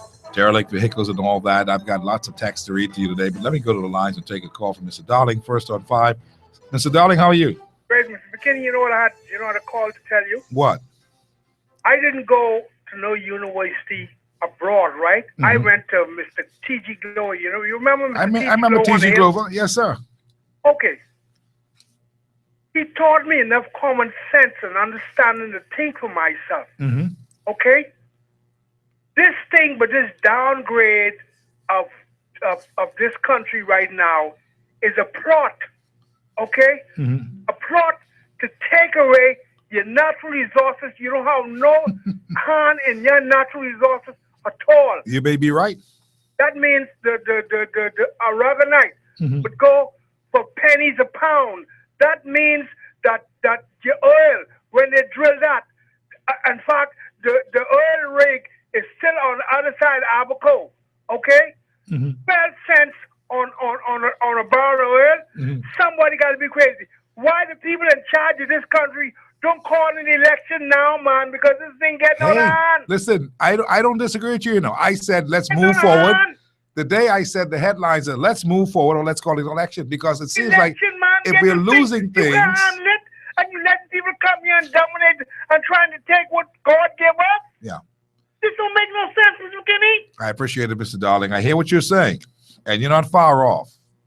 You're not far off. Some people see what we have in the place. There's no question. They see that we're wealthy place. They saw it a long time. We just picking up that they're seeing it, and so we getting excited. But they've been seeing this from 40-some years ago. They knew oil was there. They knew all those things. Successful governments knew that too. They've made their deals with other people who they believe could help them to extract the oil and exploit some things and make some money and bring the country prosperity. It's not happened. We've not even been looking in those areas to say how are we going to help to bolster the economy. But it can happen, We have to have thinkers in the parliament. He talks about this downgrade. He's saying that, this second one now by Moody's. The first one is a downgrade by Standard & Poor's. We gave you the results of those things, and we told you exactly what they were talking about with the downgrade. BBBA/-2. Okay. The next grade is BBB-/A-3. That's your young born status. And as a result of it, we need to step up and do some things. That's Standard & Poor's. They weren't playing with us. They told us right off the top, this is the deal. You're downgraded. Now, Moody's, the next big rating agency, well-respected, just like Standard & Poor's, they're saying something else. They're saying, okay, good. We're going to slash your economic growth estimate from 2.2% to 1.7%, and that's because you can't get Bahama going. You all can't get that going. It's protracted. The court case is going to be long, arduous. There's no giving up on this soon. There's no settlement soon, not from either side, Delaware or in the Bahamas. And I suppose that's why the Minister of Tourism, Obie Wilshcombe, had been calling for the sensible thing in his mind to just let's, see how we could work with the bankruptcy filing in Delaware so that we can get the money. They can do what they're doing. We can get this project started and this thing can be up and running. But we'll be giving up our sovereignty to do that, to adopt it into our courts. It's not a part of our law. It's not a part of our system. So everybody got down on Wilshcombe because Wilshcombe really realizes the dire straits that we're in. That's why he said it. He took a chance and said it. He got beat up for it. He's not wrong to have made a suggestion that could save a situation, but he got beat up for it. Be that as it may. Bottom line is that we're not seeing any growth, any movement. And there's going to be no growth estimated by these rating agencies because we ain't got no growth going. Ain't no Bahama that we put all of our eggs in one basket on. Ain't nothing like that happening. You get it? So there's no anticipated growth. And so what they're saying is that the protracted legal battles has jeopardized the anticipated economic growth for the country, the Bahamas, raised concerns regarding future foreign direct investment. That's what it's done.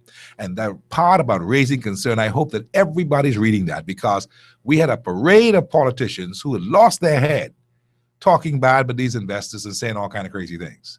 Mind you, they were provoked. But see, two wrongs will make one right. One jail don't make no prison. Sometimes you've got to turn the other cheek, as the good book says, and just take it and move on. If a man wants you to give him his coat, give him your cloak as well, says the Holy Book. Sometimes you've got to just do the right thing. But we got into putting our hand on our kimber and saying, child, let me tell you one thing now. See here, from our ministers of the government. Christie comes back and says, no, they don't speak for me. They don't speak for the cabinet of the Bahamas. They were on their own. These are ministers. These are ministers who, when they speak for the government. So the international world has recognized this as a bunch of crazy fellas in the Bahamas talking about investors should have their heads examined when they need to have their heads examined. So the international repercussions are right here in this report from Moody's. Don't let them tell you nothing else. It's right there. You know what it says? This is what it says in the report from Moody's. That the anticipated economic growth of the country raised concerns regarding future investment, even that of future foreign investment, foreign direct investment for the Bahamas. That's what it says, And what it means is that people could interpret that we didn't react too well to when we had the problem and the dilemma with Bahama. Of course, it was a trying time. Of course, we were provoked. All of us were provoked. We didn't like it. But sometimes you got to keep your mouth. Keep your mouth. Loose lips, sink ships. Old saying. When governments ought to be matured enough to not believe that they were in some political circus. And that's why I tell you, this politics is going to be the death of us. That's what happened, Oh. Hard copy, how are you? Okay. How you doing? Very good, thanks. This is Jim, who called you earlier. Who left? He called too. Oh, yes. Not because I'm a liar, but I just want to, persons who know me know I'm not a liar. And the truth be told, when I thought about about that, that he stood us up. And we met with Brave Davis and all of that. So I reckon in saying that they need to stop their foolishness. Because we would never change, we would never excel the country until they stop their foolishness and all the stuff we don't get exposed. That's all I'm saying on that. I appreciate it, brother. Well, don't hold back. This is a time of exposure. There's an age of discovery. Now, this is the age of the exposure. You're doing wrong, you're going to get the light shown on you. Damian Gomez is behind all this right now, making sure that he's going to be fair and balanced and present the facts to the people. I saw where somebody called him an oddsbuzman, saying that, maybe that's the role that he'll get. If he's lobbying for anything in the Christie administration, they'll make him the oddsbuzman, who can be that person to, keep things balanced between all sides and parties and make sure things are running and flowing well in the country. He'd be a good oddsbuzman. But, there's a bigger picture here. We can't move forward, friends. That's why I opened the show today with the headline. My piece today is called, Let's Move Forward, or Let's Call it an Election. And somebody summed it right up today, Mr. Darling. See, either we can move forward on where we are now and do things that are practical, things that are legitimate, things that are honest, things that are true, things that are to our betterment, not to our detriment. If we don't want to do that, we need to just call an election and let somebody else have the problems. Call an election, clear the books, and let's start again. Ready or not? Because we can't keep doing this much more. We're just treading water. We're not doing anything. Okay, what are we doing? Since you say we're doing something. What are we doing? Getting a larger record of how many murders we're going to get in the country? That's not positive growth. What are we doing? Now you get my point. Hard copy, how are you? Hello, Mr. McKinney. Hello, I can hear you loud and clear. Can you hear me? Yeah. Thank you. Okay, Mr. McKinney. Yes, sir. Why are the rest of those MPs on the government side in the House of Assembly, why don't they all get together and stand up and show the Bahamian people that they got guts and overthrow Perry Christie? Yeah, that's a good question. I know how you put it. Sounds jokey, but you asked a very good question. That's the only solution. If these guys got any courage and they believe that they can lead and they know that they're all, I understand that many of them are upset with Mr. Christie, that they're not pleased with how he's performing because they're all looking bad. Well, they ought to get together in a parliamentary caucus and say, look, Chief, we don't think that you got what it takes. Why don't you step down? But I believe they may take care of that in the convention coming up. Let them do the next best thing if you don't step down. Yeah, well, that's their call. Yeah. Okay. I appreciate your call. Yeah, but maybe they'll deal with that in the convention. I saw where Reynard Rigby says that he wants to put his name on the list and that his name will be on the list to run. Told that to Brother Jeff yesterday on the other show. And that's interesting because I like Reynard Rigby. Mind you, the present chairman, Bradley Roberts, just recently said that Reynard Rigby, after he agreed that Menace is not really guilty of anything and says that, the PLP is talking foolishness. Bradley Roberts, the present chairman, says, look, man, if I had a cat, I wouldn't let Reynard Rigby represent the cat. I don't get in such things because they're all PLPs. That's their thing. They have their own bloodletting to do. But I can tell you this, as a young professional, Reynard Rigby is a bright spot in the country. And I don't know how he fares within his party organization, and somebody told me that if Reynard Rigby tries to run, he will perhaps muster 10 votes if he could. If he gets that far with a nomination, which they think he may not get a nomination. It's what somebody hierarchy told me today when they read the story and we were talking about on the telephone. So I don't know. But all I know is that I like Reynard Rigby. And I've invited him on the show before. I suppose he didn't have time to come to me. But thing is, he has a lot of good ideas. And he wants change. And he's about the paradigm shift. And anybody who's talking like that, I like them.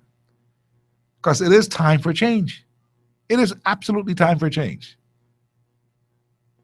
You have to have a succession planning. Hard copy has a succession planning. When I step away from the mic, Mr. Hard Copy Jr., now in training for the last 3 years, will take the mic. And we will continue as long as God gives us the strength and the blessings. Succession planning. We don't have that apparently in politics.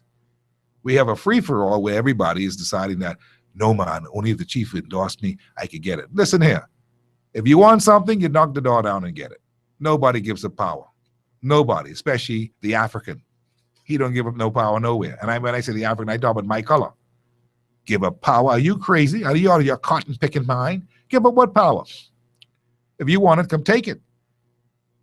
I don't know what these guys who are so polished and eloquent and well-dressed and well-groomed and well-mannered and handsome and debonair and all that, I don't know how come they don't know how to just take power. They're waiting on someone to give it to them. It's not going to happen. Christie is as strong as he ever will be in the PLP. He's always going to be strong. Like a rock. You take that from Steve. If you want to see change there, they've got to make change. Brave Davis, if he wants it, has got to go and get it. Obie Wilshkins, if he wants it, has got to go and take it. And they mustn't be afraid. Many people love them and back them. If Fred Mitchell wants it, he's got to go and take it.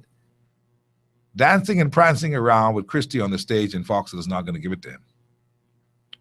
He's got to go and take it. Anybody who wants it has got to go and take it. You got to be a man. If you can get cut down because you challenge the chief, then hey, you ain't impressing me if you don't challenge him. If somebody give you something, you've inherited that, and the man who give it to you can call shots on you. So what are you talking about? Do we have any more men left who have courage? Don't try to impress me now and get your head cut off from Christie then. But you got to have courage. I've been telling you that for years. If I had one 5-ounce bottle of courage, that will turn this country around. If I had the courage in this one bottle that I was giving out for $5, I wouldn't get a sale from those people in the PLB. They don't want no courage. Courage is the principal thing. You got to get courage in politics. Clark, how are you? Yes, a blessing. Good evening, Mr. McKinney. Yes, sir. Just to piggyback on what you said a while ago in reference to courage, you find that most of those persons who have been in leadership roles, it basically knows that from the policies and procedures of the party, which would be their constitution set up, that the Prime Minister has ultimate power. While you find that the older MPs in yesteryear had the courage to go up against of course. Linden. If they didn't have the courage, there would be no Dissident 8. There would be no Hubert Ingham, Perry Christie as individuals that didn't have the courage. But this lot. What you now see it, right, is basically leadership through manipulation. They want everybody else to do the dirty work, and then they just step in and receive the spoils. Because basically, that's how it's been their operation of Arandai. Yeah. So, and you're quite correct. But and that is one of the reasons why you find that you will hear such words as corruption. But instead of you look at it, instead of it's looked at holistically, then you're going to be selective or jaundiced as to who you're going after. Yeah. Do you get that impression from Damien Gomez that he's jaundiced, that he's... Yes. See, you know something, Mr. McKinney? We need to be honest as Bahamians. The Honorable Damien Gomez, not Archbishop Drexel Gomez, who we love and respect. All right? And he cannot take on the persona of his father, because guess what? There's some big shoes to fill. All right? And when you see he do it straight across the board. Yeah. He doesn't be selective. And that is why you find that especially the older membership of the clergy and the rest of them, they respect him. Yeah. At times they may not like him, but they respect him when he opens his mouth. So you're saying that Damien must find a way of making sure that he sustains that kind of respectability among the Gomezes, because he is known to be cut from that cloth. Of course. See, you find what basically happened is people trying to set up dynasty. All right? And you know what happened in Dynasty in the movie, right? No, tell me. You had a deck of cards that came crumbling down. All right? And so therefore, we must be realistic, we must be honest, and we must be truthful. Because we, as Joe Public, we are sick and tired of the games of manipulation. All right? Lies and deceit. All right? And that's why when persons have idea and they go and take it in, you see a couple months later, you see idea on the road being used, and you don't get the credit because why? They give it to their friends. Well, listen, I hear what you're saying. It's too good for you. Like, of course, you could so on be independent. Everybody wants to be independent of making their own money and not beholding. I appreciate it. And that is why you find that the party will be stuck with stalwarts, especially himself in the old king, who, because you find that our generation basically, didn't go through the struggles. We want to see what is happening now, and that is the difference. I appreciate it, Mr. Clark. Well said. Let me just share something else with you here as I run to a soundbite. Thank you for your call. Paul Moss, this gentleman, Mr. Clark, just now is wondering and hoping that Mr. Gomez is on the right track, not on a witch hunt, not with a jaundiced eye, not being unfair in his pursuit of finding those corruptors and those of conflict of interest. And Paul Moss expressed some disappointment just recently on the Last Word show with regards to the Damien Gomez situation. I don't even know how to say. Disappointment would be an understatement for how I find himself, Damien Gomez, right now, who, as Halsam aptly pointed out last week, that he was conflicted. Well, he is conflicted because his statements now seem to be more of a schizophrenic to me. When he can look and talk about corruption, but yet not see it, even though he walks among it, stuck on his clothes and on his feet, cannot identify it. And that is not. You don't want to identify it. Well, I can tell you clearly, I don't want to be the one to do so. I just can't really put to words my disappointment. I can't put to words because I had such high hopes, knowing that he is the son of Drexel Gomez, who we hold out as a national hero, many of us. Yes, I do. And I thought that he had it. And I thought that when he came out and he started to speak about it, that yes, we had a person. And, I really thought, he was being used by God himself. And I thought that he may be the one. Well, Paulie may still be the one. Maybe we don't understand his strategy. I don't know. But I somehow believe that Damien Gomez is not a fool. He's working something. That's my personal belief. I believe he's working something. And that something that he's working is going to be a process. And, of course, there's always this other thing about from the Loretta Butler Turner, who's saying that she wants her name cleared because she's understanding that Damien Gomez is trying to prosecute her and has defamed her character, when he's saying really that if they didn't declare, he just wants them to declare. And he's going to take up a private pursuit of that as an individual who's going to spend his own money out of pockets to make sure that it happens. He's making a point. And I don't believe it's about to really be a point of trying to, castigate Loretta Butler Turner, throw her under the bus, or to malign her name. I think he's trying his best to bring some things to the table. And see, this is what I like to say. He may have started there. And, yes, I agree with you. The moat should always be looked at in the person's eye first, who's going to be the pursuer. Leave the pursuee alone until you deal with yourself. And that's what people are saying, that Mr. Gomez may have, if he was really interested, he should have started in his own camp. But you see, the trouble is, and the truth is, I don't know if Christendom support Mr. Gomez on this particular current trend. They have not come out and support him. Have you heard anybody come out and say, I support Damien Gomez? Have you heard any PLP, including the chairman, who speaks like a minister, say he supports that? No, it's been mum's the word. So Gomez has got to step like he's walking on eggshells, a familiar term for Pierre Christie, Prime Minister. When he speaks about the police, he says that he's got to be careful. It's like walking on eggshells when he talks about the police and defense force.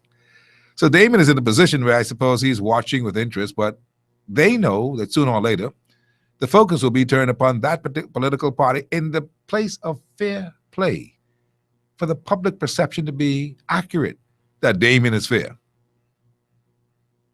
But, we'll see what we shall see.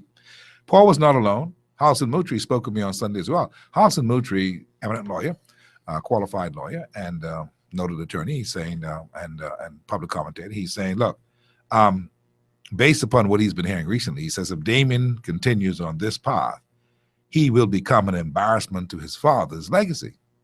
See, this is not coincidental.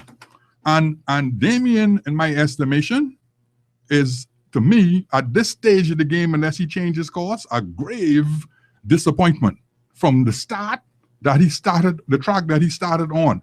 If he continues on this course, he will be an embarrassment to his father, as opposed to upholding his father's legacy. He cannot convince the Bahamian people that the only corruption that he sees is Dr. Hubert Minnis or conflict of interest and Loretta Butler Turner. He cannot convince me. And both of them are on frivolous matters that's questionable. Both of them are and totally distinguishable from the conflict of interest allegations being brought against the Attorney General. Now, Damien is also associated with omen. And I say it's an omen that is about to happen to the PLP. You see, this whole initiative of corruption will bring the government down as opposed to bringing Dr. Hubert Minnis and Loretta Butler or the FNM down. The PLP cannot stand up to the public scrutiny when it comes to allegations of plunder and corruption. They cannot stand up. I'm waiting now, since he has identified Loretta Butler Turner and Dr. Hubert Minnis, I'm waiting for him to name the 8. Because I say anytime you could find, if you could identify 2 in the FNM, you could find at least 8 in the PLP. I'm waiting for his list of 8 from the PLP. House of Mochi, them don't come easy, right? I met a guy today, and he says, boy, them fellas on Sunday, they don't come easy. I said, who you mean? He said, I poured in the house and said, they don't come easy, Chief. I said, God, they don't come easy. I said, but I can't miss that show. I said, but they don't come easy, buddy. So they smart boys, but they don't come easy. And I was reminded of that same soundbite just now. But on a very serious note, a sober note, this thing with Damien Gomez is beginning to get a traction in another direction. And I think Mr. Gomez ought to take note of that, because I think the disappointment that's being expressed by both Halston and Paul is one of, they saw a bright light and they're hoping that was just not a flash in the pan. They want a bright light that's going to be sustainable, that's going to take that beam into another area and move for a paradigm, because somebody has finally got the kahunas to deal with the perceived act of corruption while in the seat of power. It's quite interesting. I hope to have Damien on again very soon to talk about it. Today, though, sufficient are the troubles thereof today, and we've got to deal with them. Today, we've been dealing substantively with this whole matter of the garbage, the filth, the unkept roads and roadways, the unkept parks and beaches. We hope that they fix Goodman's Bay, get it all cleaned up. We hope that they do the same thing on Saunders Beach along the causeway that's ugly, and that somebody goes on and weed it up and give some fellas some jobs and make sure it happens, and get Nassau beautified. All those medians on Prince Charles Drive and out west, and get them cleaned up. You know, we could do better than this. You know, let's begin a program of planting some trees that can bear fruit for the children who are just about the neighborhoods. They can pick these fruits and enjoy them. I mean, let's do something. You know how many mango seeds that we have that we eat mango and throw the seeds away? Get those mango seeds to the government of the Bahamas and have a campaign going where we're going to plant mangoes on the highways and stuff, and on the grassy areas, and let the children have them. You know, that's what the UBP did. It's a good idea. It should be sustained. And those of you too, you can do some planting in your own yards. But I would like to see a cleaner, healthier country, wouldn't you?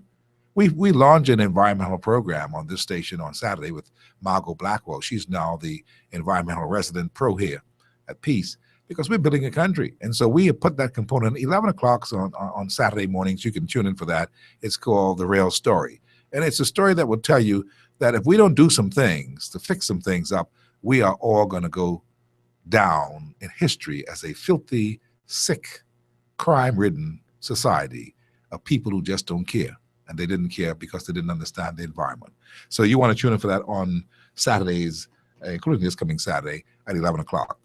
Now, I want to try to call a friend of mine. Let me see if I can just be lucky. Okay, let me just dial the number. I'll dial this number right here and see what is happening, if I can get this person on the phone. This should be my call of the day if I can get it. And see if I can find out something, because I did a show for the full 2 hours, 2 hours and 16 minutes. And I'm surprised that I'm not getting a call from a person who's supposed to have called and simply say, this is what we got on plan. This is the plan of action. And doesn't look like they can answer that phone either. Yeah. Sorry, but the person you have called is unavailable. Please leave a message after the tone. Hi there, Minister Ken Dorsett. This is Steve McKinney calling you live from Hard Copy. Too bad you've not picked up your phone. I wanted to find out from you today exactly what you're dealing with at the environment, because many people are complaining. If you get a chance, listen back to the show at 10 o'clock tonight to make sure you hear some of those complaints. I thank you. Hope you'll call me tomorrow. Thank you and goodbye. I had to leave a message. He's not there. Maybe he's in the House of Assembly. What's today? Tuesday? Maybe he's in cabinet. So maybe he'll text me back. Anyway, let's read what we have here. Steve, I feel the pain, says this person on text. The Haitians who are benefiting should pay $10,000 for permits all day. They should send money for all the money that they send out. This person says, Steve, you are 100% right. I think we need to have private sponsored cash prizes for the cleanest neighborhoods and constituencies. It's a good idea. Encourage competition and pride. I mean, we have to do that just for people to keep it clean. That says a mouthful. This one says, there is an explosion of rodents everywhere in Nassau. Ms. McKinney says this one, if road traffic put the number of cars that they bought in this country in the computer under an owner or company, the owner would be easily tracked down to know who these derelict vehicles belong to. This one says, hi, Steve. We have the same garbage problem in Nassau Village and in Pinewood Gardens area. The truck has not been around for about 4 weeks now. Another one says, Steve, you should see Lake Kalani and along the Southwest Ridge Highway where tourists go. Filthy. Another one says, good afternoon, Steve, but someone needs to clean the Western Esplanade. Glass bottle in the sand straight through the beach, and the garbage in the back of those restaurants is unbelievable. This is a tourist destination. Let's not forget the urine sent to the Welcome Center downtown. Vote for who? Anyhow, this is what that person says. Another one says, Steve, I live in Hunts Road, and there are 5 cars, it's supposed to be. There's 5 old cars next to me. I called the Ministry of Works to no avail. I have been calling Mr. Halkita's office and leaving all messages for 2 years, and nothing happens. They are not doing their job, but they will be coming out the ground like wood soon. Referring to the Pat Raming song. Them politicians, they coming out the woodwork just like wood. Yeah, Pat Raming wrote a song there. Another bright mind in the country, Pat Raming. Another bright mind. He says that we're supposed to be having more deeper discussions. This is one of the reasons he doesn't visit talk radio, he tells me. That we need to have more deeper discussions on things that are important, the art, the culture of this country, because that's what makes the country. I agree with him. I hope to have him soon. And we can talk about these things because there are other things in this country that we need to be doing. The politician, that's what that's called. We need to be doing other things, friends. Please. Let us see if we can concentrate. I want to salute today as I end the show. Reverend Walter Hanschel. He's doing a fantastic job. You don't know the job that he's doing. Feeding the people, taking care of the needy. You can see it. It's for real. And the need is real. Congratulations to Bishop Walter Hanschel and the folks, he and his wife, who do a fantastic job of keeping that part going. And then, of course, there's Timothy Stewart, Reverend Dr. Timothy Stewart from Bethel Baptist Church. Congratulations on 225 years of anniversary. It was a wonderful service on television. It looked good, and it came over well. And not only that, they do a wonderful job of their soup kitchen feeding people. See, there's some people who are working, and many more of them. There are many more of them in Fox Hill. There are many more of them in Camp Road. My good friend in Camp Road, what's his name again? Ivan. And all those. They're doing a great job. Mm-hmm. And, of course, my good friend down at, what's the church there in the Grove? 6 porches or 5 porches or 3 porches? Anyhow, somebody's giving me a joke today about that reverend from down there. Say he was preaching the sermon. He says, people, and this is the lady giving me the joke today, And she says, the people saying that Christy is more spaghetti than meatballs. Say he's more spaghetti than meatballs. They take jokes and when I say the society now, anytime you see, and this is true, the truism, anytime you see a society starting to make joke of its leader, their time up. It's true. Ask Hubert Ingram. The amount of people who started mocking him and laughing and all this thing, we knew this was the Poppy Show. That's the beginning of the sign of, hey, you stay too long. Now jokes are coming out. People got Christie on Facebook and then the cartoons and dancing and prancing and you know. Anytime you see that start to happen, buddy, time zone come. Something to think about. But let us continue to pray for the nation. We know that we can turn things around. We, the Bahamian people, can do it. Don't be afraid. This is your country. Stand up in your country. Be counted. Say what you have to say. And those who get mad, that's their business. You love them and you pray for them, so they don't be mad. But the point is this: we got to caretake. The Lord gave us this country to caretake it. We are not being good stewards. All the doors are open. People coming and dropping filth. People coming and bringing all kind of strangers, guns and ammunition and drugs and human cargo. What are we doing? We can do better. We have spent all that money on them boats. Get them boats here. Get those drones in the air. Get the help that we need. Stop playing proud. Let's get this country cleaned up. What do you say? All right. Let's go home, Irvin. Oh, you're ending with some good music tonight, eh? Okay. Little Pat Ramming for you tonight as we end the show. And politicians coming around like wood is what he says. Now, by the way, KB song has not been banned, okay? It's not true. Urquhart didn't know such thing. And his song is alive and well and is heard on this station. Sitting on my porch, drinking my switcher, and I'll pull this great big fancy car. Last of all sticker from the bumper to the hood. The driver was a former movie star. Next thing I know, I was watching a show. The circus nearly knocked me off my chair. My little boy say, "Pa, I never see that kind of car.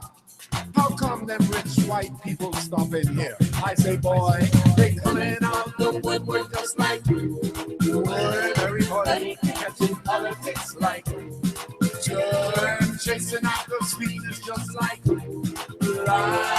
All that means 5 more years gone by." Tonight's show has been brought to you by Bank of the Bahamas, BTC Everyday, Super Value, McKinney Group, RBC, Ministry of Tourism, Advantage Insurance, New Oriental, Ron's Electric, Sky Bahamas,